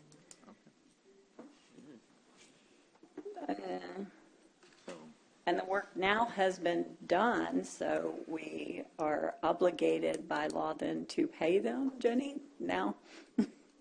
So I guess I would make the motion to pass this then with the explicit instructions that this is not how we do contracts or work. You have to have a current contract in order for us to do business, have anybody go on our properties to do business, any type of negotiations. This is a once and done deal thing, Edward, okay? I have a question. Are these ARPA funds or county funds? These are county funds. Oh, County fund. okay, good. Yeah. They were certificate of obligation funds. I looked it up, had Kim look it up yesterday, and the work's been done. The contractor's been gone for weeks. Yes. We're already using the lights. So, and I had the same questions that you did, Your Honor. I called Edward and I said, why in the heck are we doing this? And I guess we have to have this in place for our system to recognize that we Or the auditor's that we office. owe this money and give us the ability to pay it. I don't know. The thing is, the project was 3/4 completed. It was, and we're trying to find somebody to contract with on their side. And so, that kind of lapsed, and that's on me, but we couldn't stop the project. But we were trying to pay them and couldn't find anybody to fill out their side of the paperwork so we could pay them. But you're saying the work was done after the contract ended. You were saying the work after our contract with them ended, they came and did the work. No, they were completing the work. So they were like They're 3/4. still on the job. They're No. not through with the job. Is basically When they no. are not on a contract and they came and did work. They finished up the work, yes. Yes, okay. I don't know. Well, the county attorney is saying we have to pay them. You're saying the job is done. I am telling you, in court, this needs to be corrected before anyone continues in future jobs. These should be extended before the work is done. So I made the motion to pay and extend, but I am very clear about future, this won't happen again. Second and discussion. We have a motion and a second. All those in favor say. Wait, discussion? Oh, go 'Cause ahead. I just wanted Oh, to go ahead. echo because what I think I'm hearing is you didn't bring this for extension before, when it should have been brought for extension. So, I mean, I love you, but you got to be held accountable like everybody else. I don't disagree. I mean, we were trying to find somebody to my defense on that. We were trying to find somebody, maybe we should have tried harder, but the project needed to be completed, so we continued the work. But yes, I'm taking the. Yeah, I appreciate you Don't have taking the the authority accountability to- because yeah. that's like not cool because that puts us in real liability's way if someone is operating without a contract. And I'm not trying to be the lawyer, that's Jenny's job, but please don't let this happen again. And any other department head that's listening, we cannot let these things happen. We've got to get these contracts extended way before now. So, thank you. But in a little bit in defense of staff, this project was begun before I got here. It's in my precinct. I will assure you it won't happen while I'm watching the. But it's not, no offense, but it's not your, I appreciate you saying that, but that's why That's it's one not. department head Yeah, that's Edward's yes, job. I yes. mean, we're policymakers. We don't look at every single contract, Commissioner. I appreciate you taking the hit for that, but that's, I mean, if we don't, that's why we have these staff people to do this. So, I mean, I'm not, anyway, but. No, I got it. Okay. Okay, so we have Thank a you. motion and a second. All those in favor, say aye. Aye. Aye. Any opposed? The motion passes. Moving on to item 13, this is discuss and consider the upcoming Commissioners Court meeting date workshop. And our workshop is scheduled right now for August the 11th. We are not ready to continue with this budget workshop because of our problems with getting the calculated levies, amounts, and things like that. So I would ask that it be pushed to the next week of. And are you needing like a consensus date, Judge, or? Yeah, that's what I'm asking everybody to look at. Or at the end of the week, that week, we also have our State of the County on the 14th, so that's not a good, I was thinking maybe the 18th or 18th, the 19th, if y'all are available, because we have court, I think, on the 20th too. I can't do the 19th, but I can do the 18th. 18th, can you do 18th? Can you do 18th, Commissioner? Sure. And I am, okay, so if everyone's in agreement. And this will be a budget workshop? Workshop that where we will expect these, Chris Dorr and them, any other department heads who wish to come and speak need to mark that date down on their calendar as well. Please, let's send something out to all the department heads, all elected officials, and say, if you want it, please, we got a date coming, submit it. On the 18th. On the 18th. We're happy to hear anything, so please, let's get that out to everyone so anybody wants to add it to the agenda, they can. Is it another full day, or do we expect a pretty robust Just- discussion, or is it going to be half a day, or like? Probably, it just depends on the numbers and our calculations and the presentations, so I have no idea right now. It'll I be would, tax rate and proposed budget. yes, Proposed. it will be quite a bit. A little detail. It would be, what would you? The tax rate, talking about the tax rate, because then y'all actually vote on the 20th, but also talking about the proposed budget. Okay, so we think it's what, like a 9 to 2 kind of thing or something? I would think at least, yeah, yeah. I would say, I don't think there's going to be a whole lot to discuss. Yeah. Well, and if you include presentations, Well, I guess it's going to depend on if people want to submit Right. presentations. That's fine. So we know we've got one because Constable Dorr will be back, and look forward to hearing that. And then anybody and else? is this only on the code enforcement to like law enforcement if they want to do a presentation on code enforcement? Anybody? I think if anybody hasn't asked for something that wants to maybe be watching and come in and talk to, it's a workshop. All we can do, there's Because no we've vote already on had anything. department presentations. We have, but there may be some that didn't get in on that. If they didn't, or somebody else wants to come, So just we send a can't general allow email. one and not allow the other. So a general comment, but keep them very brief and short, or we're going to be here till late. Yes. Well, that's what I was going to say. Maybe Yes. start at 8:30 instead of 9, just depending on what kind of feedback we get. Because if it's going to be robust, I don't want to, shorten those important presentations just because we're all trying to get out of here at a decent hour. So I guess we need to expect to be there all day. So I would prefer 8:30 if we can. Okay. Does anybody have a problem with 8:30? I think we'll start at 8:30 then. Sorry, Are you Commissioner. good with 9? Yeah, 9 is fine. 9 is Yeah, 9 fine. is fine. That's fine. Okay, Okay, so we're staying 9? staying at Okay. 9.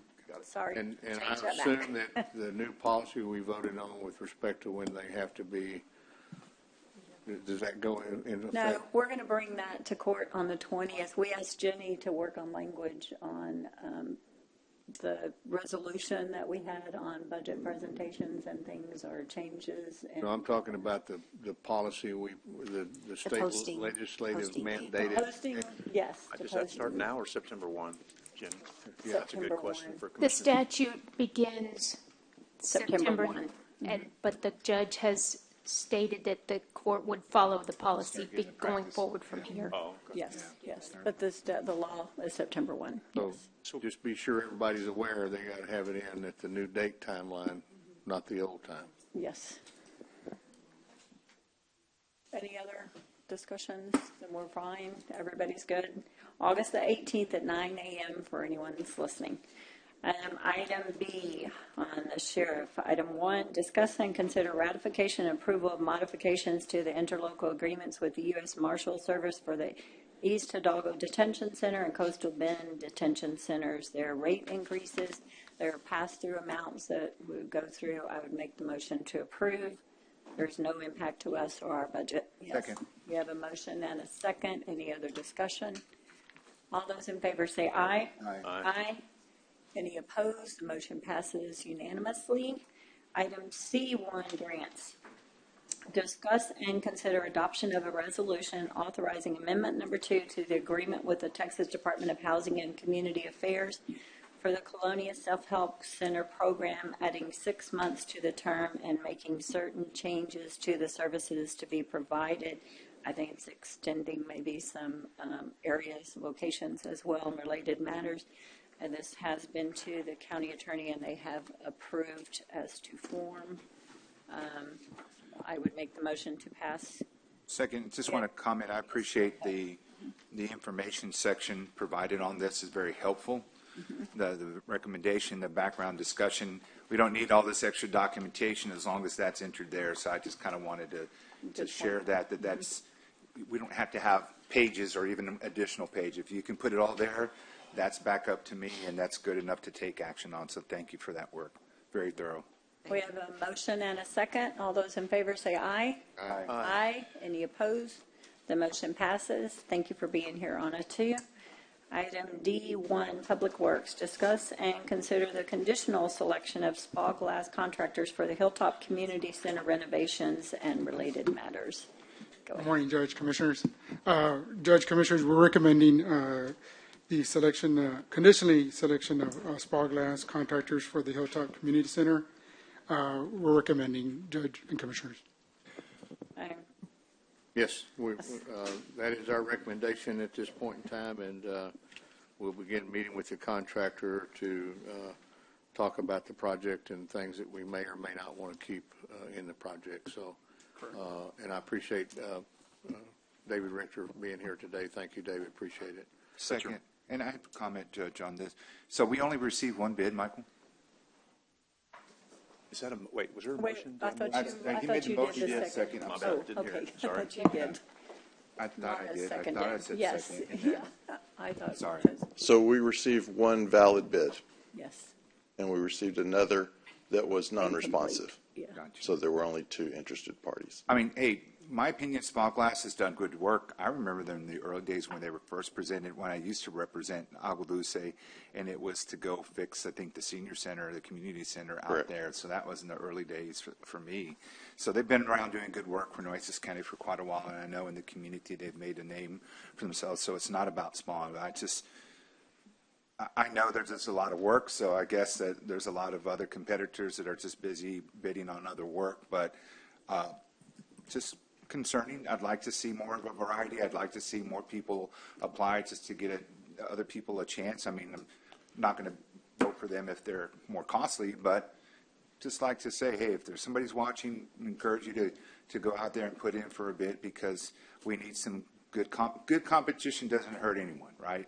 It just proves that you're worth it, and Spawn is, but I'd like to see more, but we can't force that. I mean, if all we get is one good bid from Spawn, then I'll take it, I'll support it, but I was just questioning about that. Sure. Thank you. No, Commissioner, we appreciate those remarks, and we feel exactly the way you do. We were hoping we'd get 8 or 10 responses on this.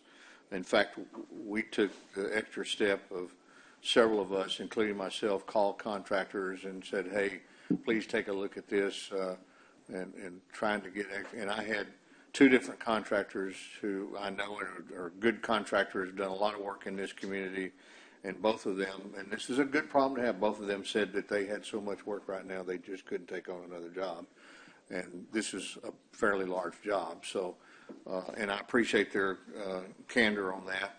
Certainly don't want somebody to get in on a job and then find out they're overwhelmed and can't get things processed as they need to, but we agree with you 100%. We were hoping to see more movement on this, but as you said in the beginning, Spa Glass has done a lot of work in this county. They did a big project at Teloso Midway that was very successful, so they're a good company.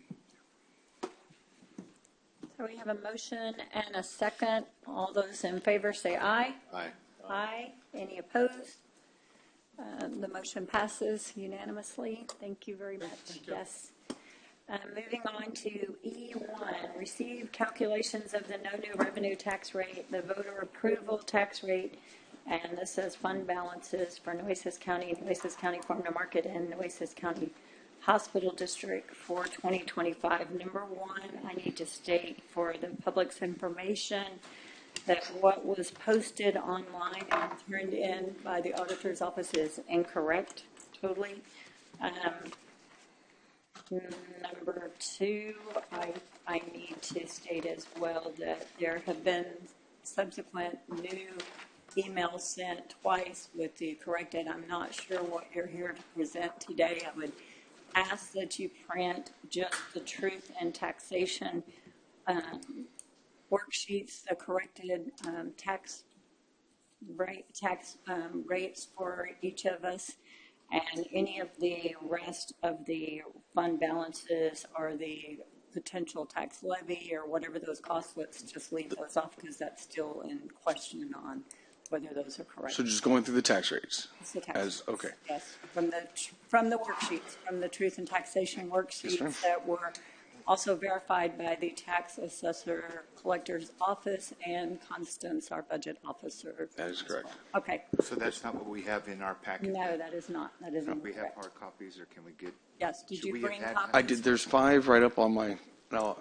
So, Judge, can I just ask before we start, what exactly are you going to make a motion on today that we do? Just because This is not really any action. Oh, it's just He's just receive? supposed to Okay. Yes, receive. this is just to receive the and- tax rates, the no new revenue tax rates, and the voter approval rates. That is all that is required all by that is statute. required right now today, and all of the other additional information and anything that is online. So we will post those correctly as soon as this is over because they are incorrect online. And goes back to my point I brought up on an unrelated issue, but connects to this, is one of those overheads. I talked to Daryl about it last week. Yes. Something like this where it comes in at the last minute that we just can't avoid, and it happens, that the public at least have a chance that they can view it as they're listening to the meeting. And I know that we'll post this online to get the proper access to the community, but in real time, all they're going to hear is the verbal part. They're not going to necessarily be able to see the hard copy. That's why I asked to get one. So once again, I just think it proves that we need to get that technology when that time comes, hopefully sooner rather than later, because we need to be able to show this to the community. And let me be clear with what you're passing out. All of these, this is the only thing we need is like the second page. You need pages 2, 3, and 4. Yes. The text. We only That's want correct. what came out of the truth and taxation worksheets. That is correct. Okay. The rest of this is really moved. Yes, okay. So going into this, I also wanted to make sure that we were clear that there has been 3 supplements by NCAT at this time already to their actual appraisals. So we have gotten 3 additional packets of increased or decreased appraisal values, mostly regarding the TIFs, but I thought it was important to mention that.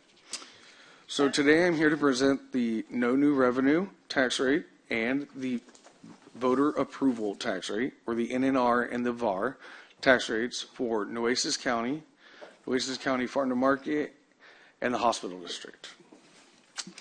So for the tax year of 2025, the Nueces County tax rate, the no new revenue tax rate combined with both M&O and INS, or maintenance and operations and interest and sinking funds, will be 0.266136 per $100 evaluation. The voter approval rate will be 0.286449 per $100 evaluation, and that does include an unused increment of 0.012888 per $100 evaluation, and that will be for Nueces County. The tax rate for the farm to market will be, the no new revenue tax rate will be 0.003203 per $100 evaluation, and the voter approval tax rate will be 0.003340 per $100 evaluation. And for the hospital district tax rate, the no new revenue tax rate will be 0.089495 per $100 evaluation. And the voter approval tax rate for the hospital district will be 0.097340 per $100 evaluation. and those will be the tax rates as from the Truth in Taxation worksheets. Stand by for any questions. Are there any questions? At some point, Your Honor, and we used to get this when I was here before, and I think Mr. Waterman would put it together for us, Constance, and that is a worksheet showing what the beginning valuations were for Nueces County and then showing all the exemptions. And I think that's very helpful in us seeing how those impact the final valuations.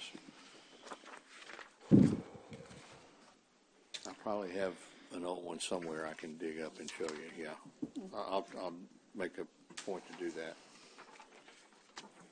Perfect. Any other questions or information? Thank you very much. Moving on to item 2, discuss and review the monthly financials for the fiscal year 2024-25 ending June 30th, 2025. I am going to ask to table, but instruct the auditor's office. I received information from the county clerk's office that there are problems on page 5, page 6, page 8, page 17, and page 19 that they need to get with your, well, you stopped after that, so. Okay, so I would instruct your office to get with them to make some of these corrections before moving forward and bring it. Okay. So just as a reminder, the monthly financial is just an informational, and it is a look at the system at a point in time, and there's always movement within the financial system. I absolutely agree, but I believe there's some other issues with this. So, do you want to tell us what those issues are, Judge, or Ms. Sands, or do you want to work that out? We can come back and tell you. It's so. These have highlights on this page. How are these the same? Remaining balances when reporting revenues over budgeted amounts should be 0. Circled numbers that are incorrect. A whole page of checks that are correct, but circled ones are incorrect as per their I do understand there is a moving target there. I do also understand, and let me be clear for the public, this is not to point out anybody intentionally or anything, and the workday transition has been a headache and has not given us accurate numbers, but it is also, we have not, closed out our books yet. We have a lot of inaccuracies that I'm not willing to move forward on voting on something or approving, or I guess we just review it. It's not like we vote on it, but in the review, I would strongly suggest a sit down with the county clerk's office and us coming to some sort of agreement moving forward and working on those totals better. Working with Workday, I think that's one of the things that we need to address, and that's a budget issue, working to move forward to spend whatever or correct, get the support to our departments, get the support to the office, but we are not moving forward with correct numbers from the balances on fund balances, anything. So it's a very scary thing for us, and it is after our forensic audit brought up some key issues. I think that we have to move forward in correcting this in the next year, and that should be the major focus of us moving forward. So moving on to item number 3, discuss and consider approving budget amendment number 12 for fiscal year 24-25. And that is yours, Mr. Grayson. This is just going to be a normal budget amendment. No special items in it. Nothing of concern.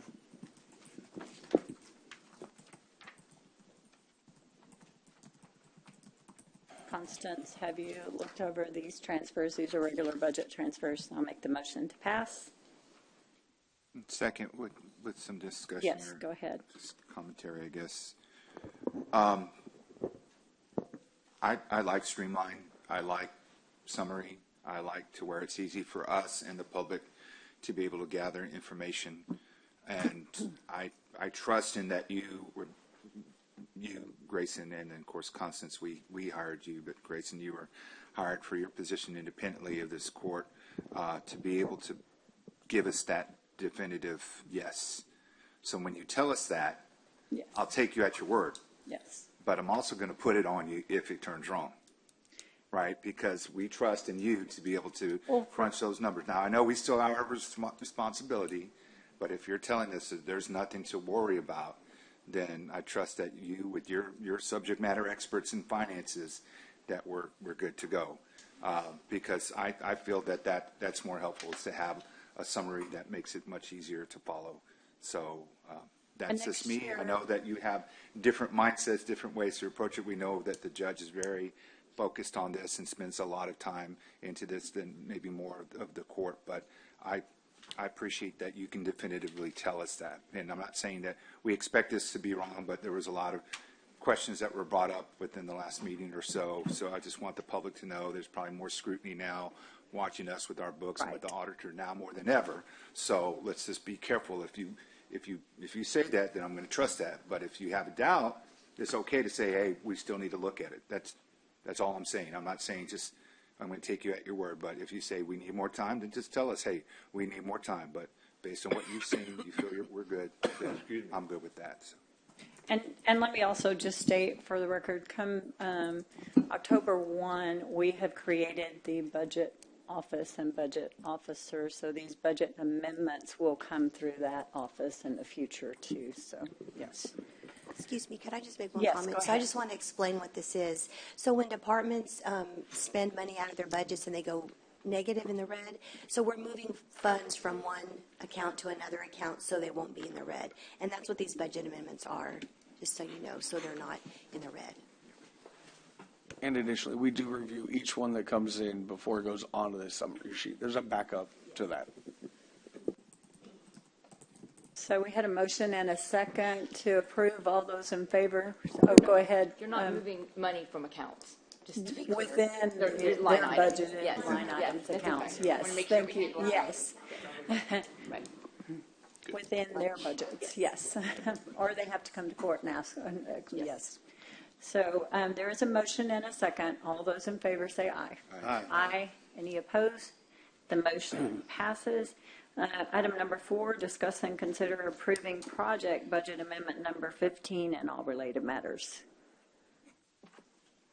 And that is yours, Mr. Grayson. So these are just two, or actually just one budget amendment for a project. It looks like it's for the Calderon Health and Wellness Center, and it's coming from Commissioner Precinct 2 unallocated funds. Yes. All have been reviewed by our staff, and independently, Teresa overlooks these as well. Make the motion to approve. So move. We have this motion and a second. All those in favor say aye. Aye. Aye. Any opposed? The motion passes. And I don't think we need to go backwards for anything. We have addressed all of the issues. Vote to table. Huh? You need to vote to table. You've made a motion table. I don't remember if y'all did. Which one? Don't have it. There's a second. Oh, that's a good point. We may not have voted on that. On the E2. On number 2. Oh, Yeah. E2, yes. Yeah. E2? Yeah, you made the Yes, motion. ma'am. Sorry. With the first items we started talking Oh, about. we talked, did we have a motion and a second? It's just to That's a motion, but not discuss a and review, but it's not actually a motion. It don't doesn't see all say, the it just executive. says discuss and review. So that's why we backed up on that one. Sorry. Yes. You're right. My bad. Yes. Thank you, though. I need somebody to watch. I'm just testing you. That's okay. Kidding. So I believe we are ready to go to executive unless I have missed anything that anyone wants to correct me on. I am happy to go back. Executive session, public notice is given that the Commissioners Court may elect to go into executive session anytime during the meeting to discuss matters listed anywhere on the agenda when authorized by the provisions of the Open Meetings Act, Chapter 551 of the Texas Government Code, to the extent there has been a past practice of distinguishing items for public deliberation and those for executive session. The public is advised that the court is departing from that practice and reserves the right to discuss any listed agenda items in executive session when authorized by law to do so. In the event the Commissioners Court elects to go into executive session regarding an agenda item, the section or sections of the Open Meetings Act authorizing the executive session will be publicly announced by the presiding officer. In accordance with the authority of Government Code, Vernon's Texas Code, Sections 551.071, 551.072, 551.073, 551.074, 551.0745, 551.076, 551.086, 551.087. The Commissioners Court will hold an executive session to consult with attorneys, including matters related to litigation, deliberate regarding real property, prospective gifts, personnel matters, including termination, county advisory bodies, security devices, and/or economic development negotiations, and other matters that may be discussed in an executive session. Upon completion of the executive session, the Commissioners Court may, in an open session, take such action as appropriate on items discussed in the executive session. Item A today, consult with the county attorney on legal matters regarding the settlement of the May 20th, 2025 lost property claim of Tejedro Trejo. Texas Government Code 551.071, discuss, consider, and take action on the settlement as needed in open session. Item B, consult with the county attorney regarding legal matters related to CPS energy tax exempt status and related matters. Texas Government Code 551.071, take action in open session if necessary. Item C, consult with the county attorney regarding the Corpus Christi Housing Authority and related matters, take action in open session. Oh, that would be Texas Government Code 551.071 again, take action as necessary. It is 11:13 and we are going to executive session. Thank you. Are we good for that?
we're recording. It is 12:59, and we're back from executive session.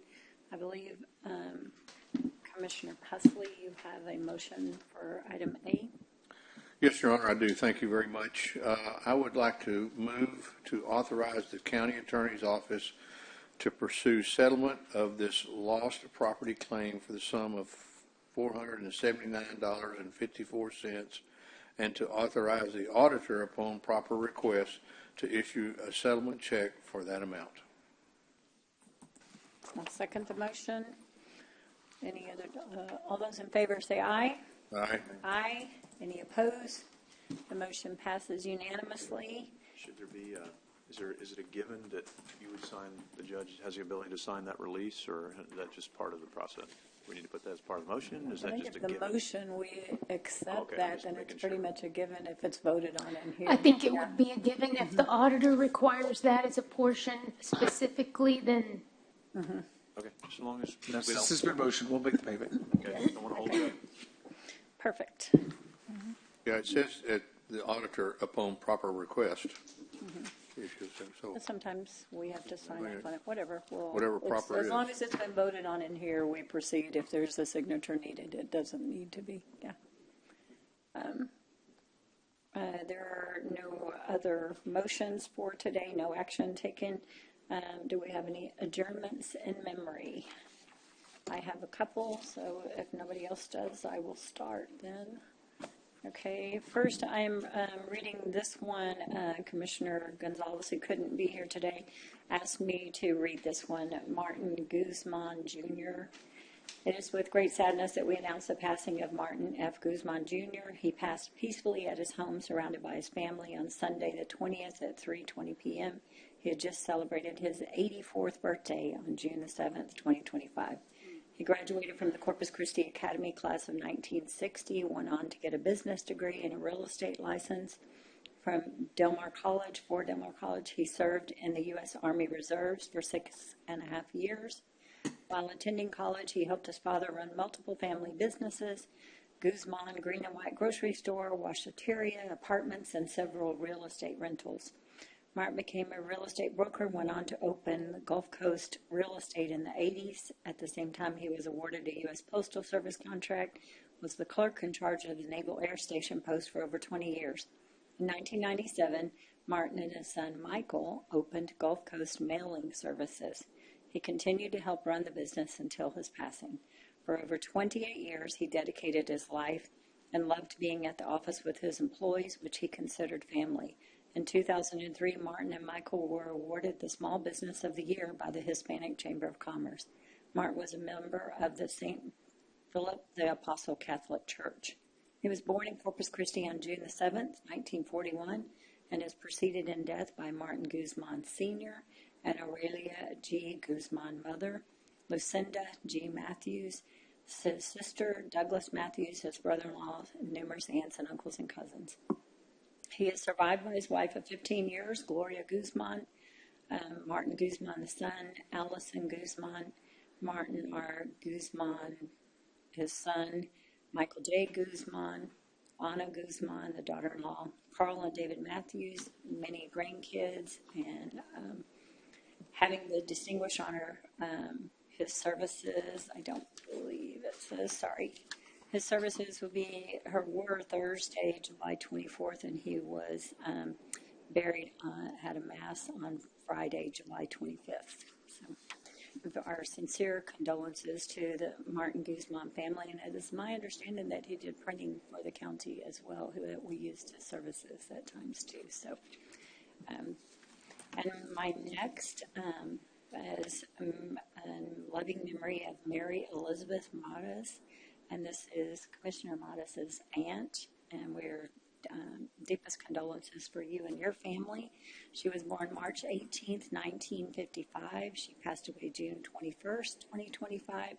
Memorial services will be held on Saturday, August the 9th, 2025 at 3 p.m. at Kelsey Memorial Methodist Church at 1016 Comanche Street in Corpus Christi, Texas.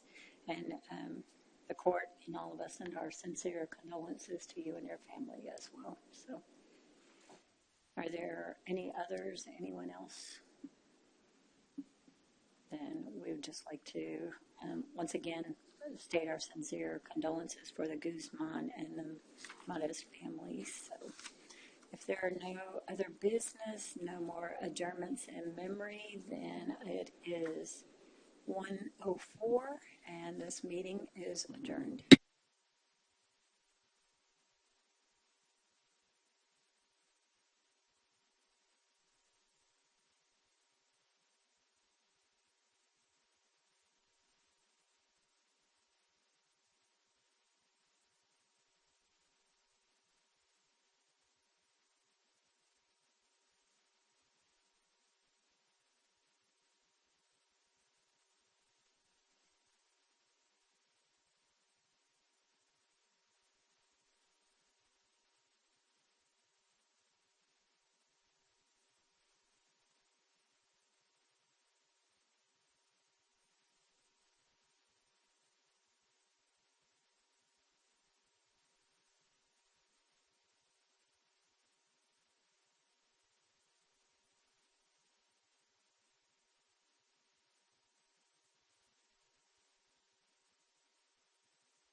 You're dating yourself like me.